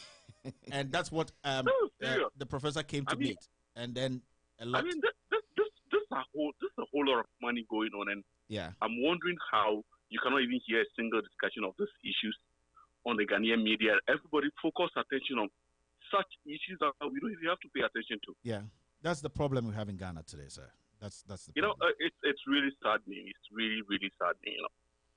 Thank you very much, sir, and keep listening to us. Hello, caller. Where are you calling from? I think we need to. The calls keep coming. You need to react to a few things. Hello, caller. Where are you calling from and your name? Hello, caller. I think there's a lady here. Hello, caller. Yeah, good evening. Oh, wasn't a lady. The picture is a lady. All right, sir. You're listening to me. Hello, yeah, good evening. Good evening, sir. Yeah, You're the last caller. Good evening. Yeah. Sir, I want to talk about the task force system in Ghana, the Vanguard. The Vanguard, yeah. Those Vanguard strategy they have just imposed on Ghana is useless. Do you know what they are doing now? Now, when they go on the operation, they will just go and seize the excavators, and they'll go and rent the excavators out to the miners, or they will sell the excavators. I'm into the business. The mining is almost like 5 years. I own 11 excavators. Oh. So I know what I'm talking about. Okay. You see these Indians at Bogoso. You see there's two giants leading to Pristia. Yeah. And also at that two giants. There's one Indian guy called Raj. Raj. They have seized almost like 30, they have seized like 30 excavators from him, and now Alone? and now they are. Do you know what they are doing? They are giving the excavators to the miners and selling some. That's what they are doing now. This is serious. Yeah, and even actually they are talking about. You go to the Pristia Royal, the forest reserve over there. She's working there now. Aisha is working in and Ghana. Now this, I'm telling you. So this is it's very serious and very bad.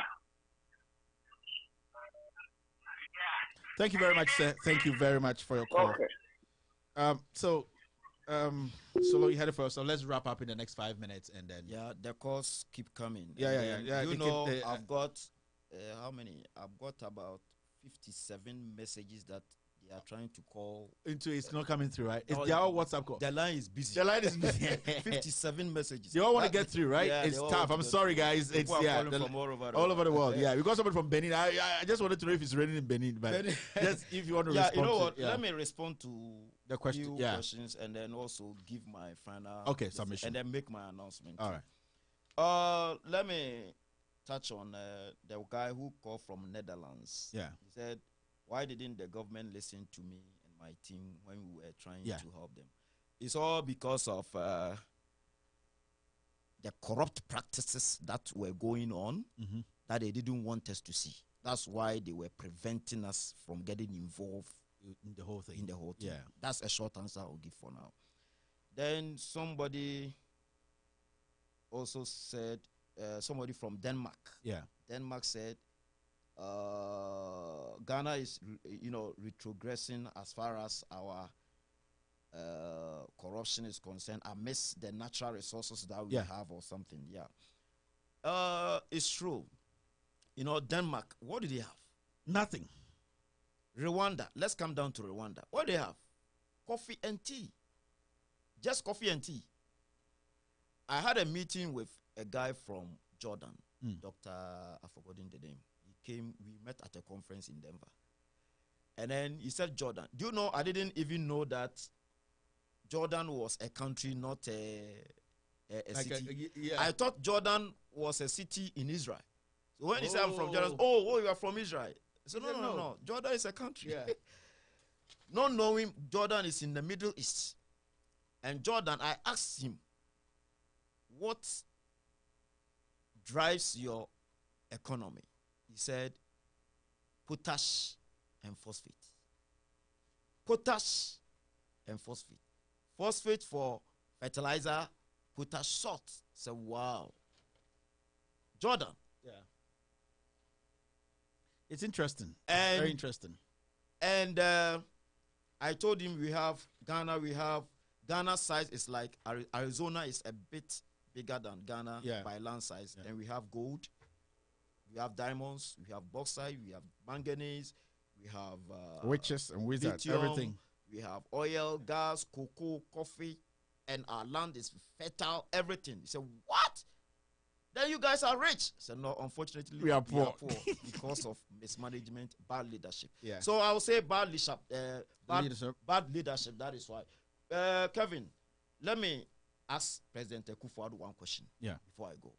Please, try and remind him for me anytime. I do my piece. All right, I'll do that.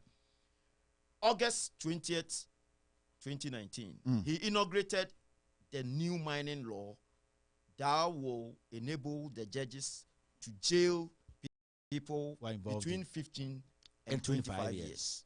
The foreigners, 20 to 25 years. That was 20th August.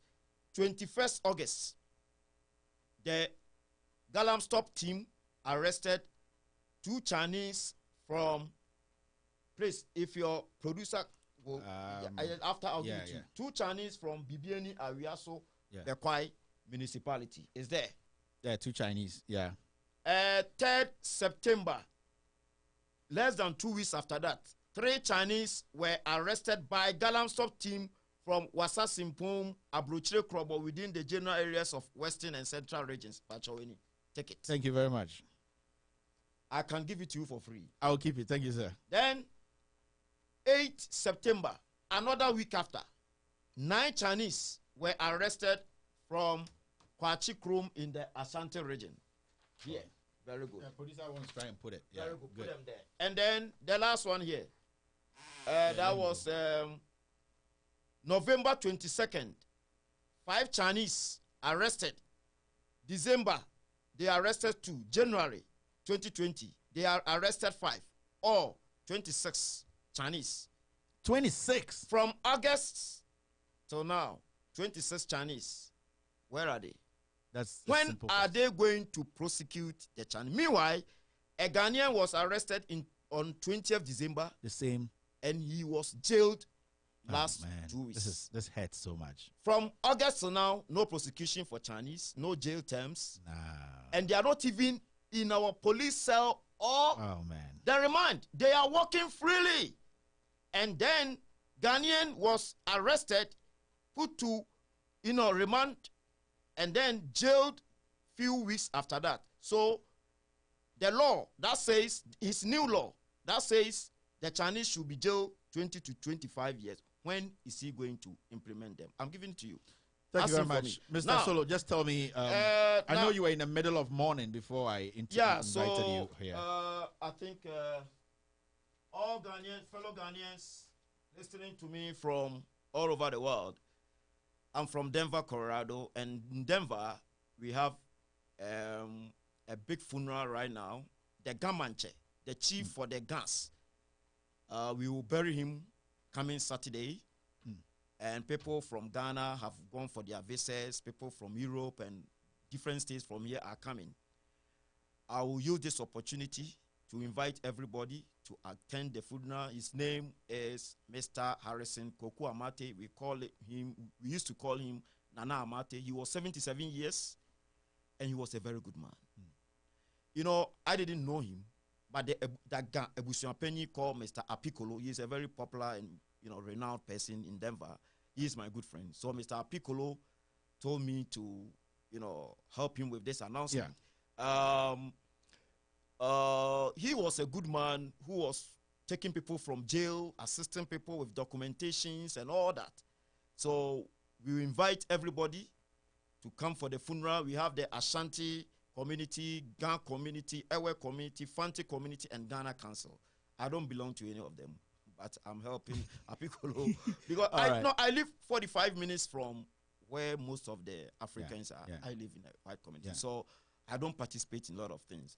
But then, this funeral, I will be there, and then I will entreat everybody to come so that we bid the man with a very good farewell. Thank you very much. Mr. Piccolo is on the house, so we've taken care of it. So that's how we bring today's show to an end. The person he had, my guest today was Solomon Owusu. He's a mining engineer, a Ghanaian, who is based in Denver, in Colorado, here in the United States of America. I'd like to wish Mr. Samuel Abuaji. Samuel Abuaji is actually contesting for the Boise East seat. Really? I'm wishing him a happy birthday today. He's such a gentleman. He's worked his ass off. This guy. No, you shouldn't do know, Dr. Patrick Boachi, the MP is my good friend. Okay, he was my senior at Boise Sector. Please don't contest him. This is a local fight. So, Samuel Abuaji, I'm just wishing you a happy birthday. You are contesting for the Boise East MPP seat, and I wish you all the best. Solo said don't contest because Doctor is his friend. Yeah.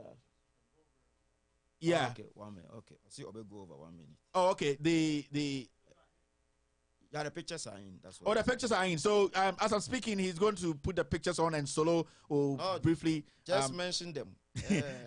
Briefly talk about it. So, we are basically done with today's show. We're waiting for the pictures to come through. Then we show you the pictures before we leave. But as you can see, I have some breaking news here. Now, do I even say it now or wait to? No, I'm going to talk about it on Sunday. On Sunday, I'll talk about it. But those, loud silence, with all due respect, it's basically a non-profit. It's a non-profit.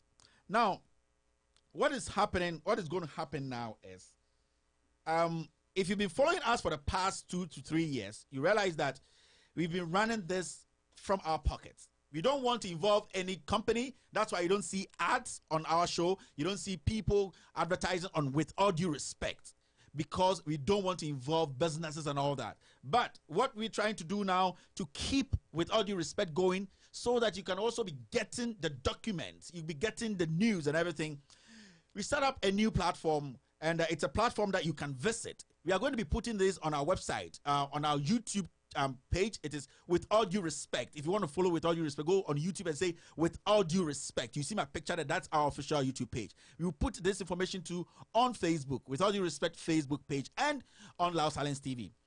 This information is simple. There's this platform called Patreon, Patreon, Patreon. We're going to put the link on our website. You're going to see the link. When you go there, you can subscribe. Now, there are 3 categories.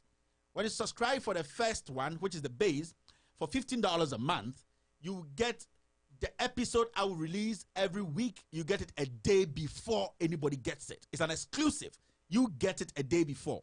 Now, there's another section which is $25 a month subscription. You get the documents I'll be putting out there. You also get the video 24 hours before anybody gets the video. And then it's the super VIP. That's $100, whereby people have direct contact with me, have interactions with me. I'm going to break the documents down face to face. This is the only way we can raise a little bit of money to support this project. This is a non-profit platform.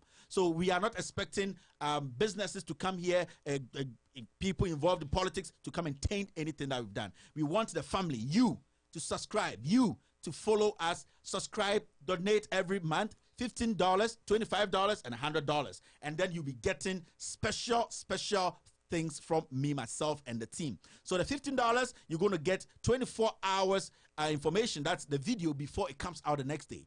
The $25, guys, every month you are going to get the documents I'll be putting out there. I'll be sending the documents directly to you to read. And then you get the video also 24 hours before. And the $100 group, which is $100 and over, you can have a direct interaction with me on video. You get everything, sometimes 48 hours even before the video drops, and all the documents explained by myself. This, we'll be talking to you much about it in my next episode. And also, you keep watching Loud Silence TV. You will see this running. Just go on Patreon, Patreon, and look for With All Due Respect. Patreon. The page is patreon.com. You will see With All Due Respect. You can donate or you can subscribe. That's the best way. You can subscribe to help push this cause. This is a very hectic one. There's a big production team that we need to be paying people to produce this. So it is up to you, the family. We are thinking, we are trying to get about 300 subscribers. Yes, 300 subscribers to get you more information. So if you love this show, you love this family, you want to be part of With All Due Respect, support the mission. Support the mission. We just want to tell you that go on Patreon, Patreon. It's a platform to donate or to subscribe. Subscribe. Every month, you're going to get a video 24 hours before every video I release in a week. The $25 guys, you're going to get the videos 24 hours before. You're going to see the documents. And the $100 guys, you're going to get a direct interaction with me, get the documents, and get the video. So 24 hours before it comes out. You can go on Patreon and look for With All Due Respect. Now, the pictures are flying on the screen. You can see Solomon Owusu sent a message to the president. Mr. President, about 25 or 22 Chinese, 26 Chinese were arrested. Yeah. He wants to ask a simple question. Where are those Chinese? Because you passed the law that anybody who is involved, foreigners, will be jailed between 20 and 25 years. Where are the Chinese? Have they been jailed? Why have Ghanaians been jailed while Chinese have not been jailed? This is a simple question from Solomon Owusu. My name has been Kevin Ekobedu Taylor. This is With All Due Respect extended version. This is Loud Silence Radio and TV. This has been the greatest interview ever given by Solomon Owusu. I've always told you that as a Ghanaian, focus. And I always said, I'm a messenger without a Bible or a Quran in my hand, a messenger who is willing and ready to speak truth to power. Family, this is the end of the show. Remember, here we separate facts from noise. My name is Kevin Taylor, and this is Loud Silence Radio.